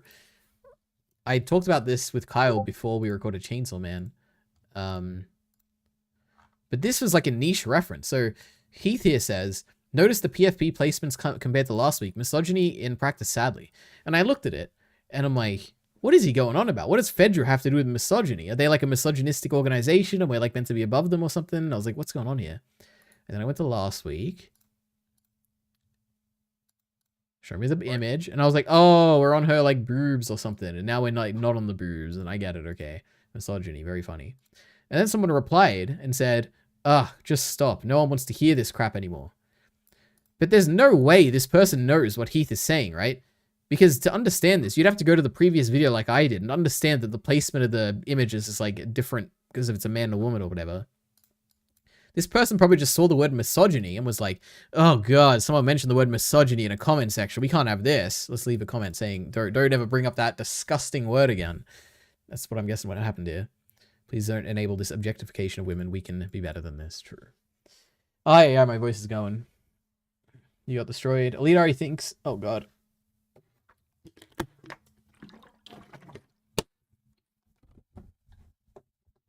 Elite already thinks the icons go unnoticed by the audience and thinks it's a waste of my time, so this comment destroys his narrative.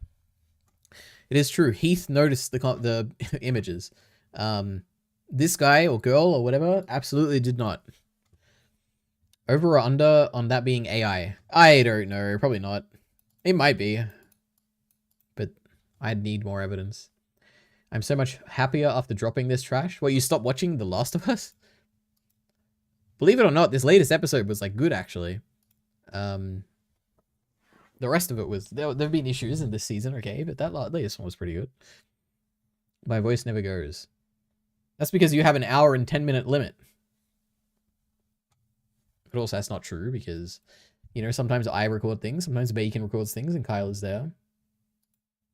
Son on why he defended Ethan after leftovers and why he finally stopped. Let's see. Some of you may know this already. Some of you probably watched it yesterday, but Sam Cedar, Uncle Sam, talked to Ethan Klein. Ethan Klein had by my estimation, I think Ethan wanted to talk to Uncle Sam Cedar, because he personally thought that they would have a lot of agreements that he would then turn around and use against me in a conversation that would take place tomorrow. But it didn't go down the way he thought it would go down because, of course, Sam Cedar does not agree with Ethan because his focus on this matter is so incredibly narrow and so self-centered that, yes, he still used this as an opportunity to be like, look at these clips. First, he started out the conversation by talking about, by showing a clip that was supposed to reveal his...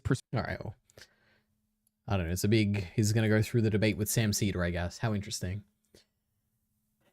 Oh my god, Alita thinks that episode was good. It was good. I liked it. One last thing, okay? Last thing. IMDb The Last of Us. Let's see what it got. And we'll watch The Last of Us videos next time, I guess.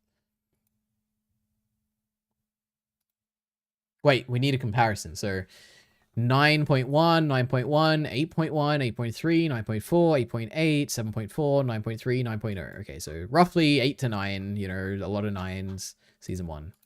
Season 2, 7.4, 9.4, 7.3, 7.1. So people are not liking this season as much, apparently. Anyway. The tweet of Anissa cucking iDubbbz with Hasan's dog is the funniest thing ever. I have absolutely no idea what Miller is saying, but okay. Anyway. That's it. I'm gonna go now. It was nice to see you all today. Now I have to make the ultimate decision of whether I want like a bunch of... if I want another video with like a war in the comment section, I don't know if I do.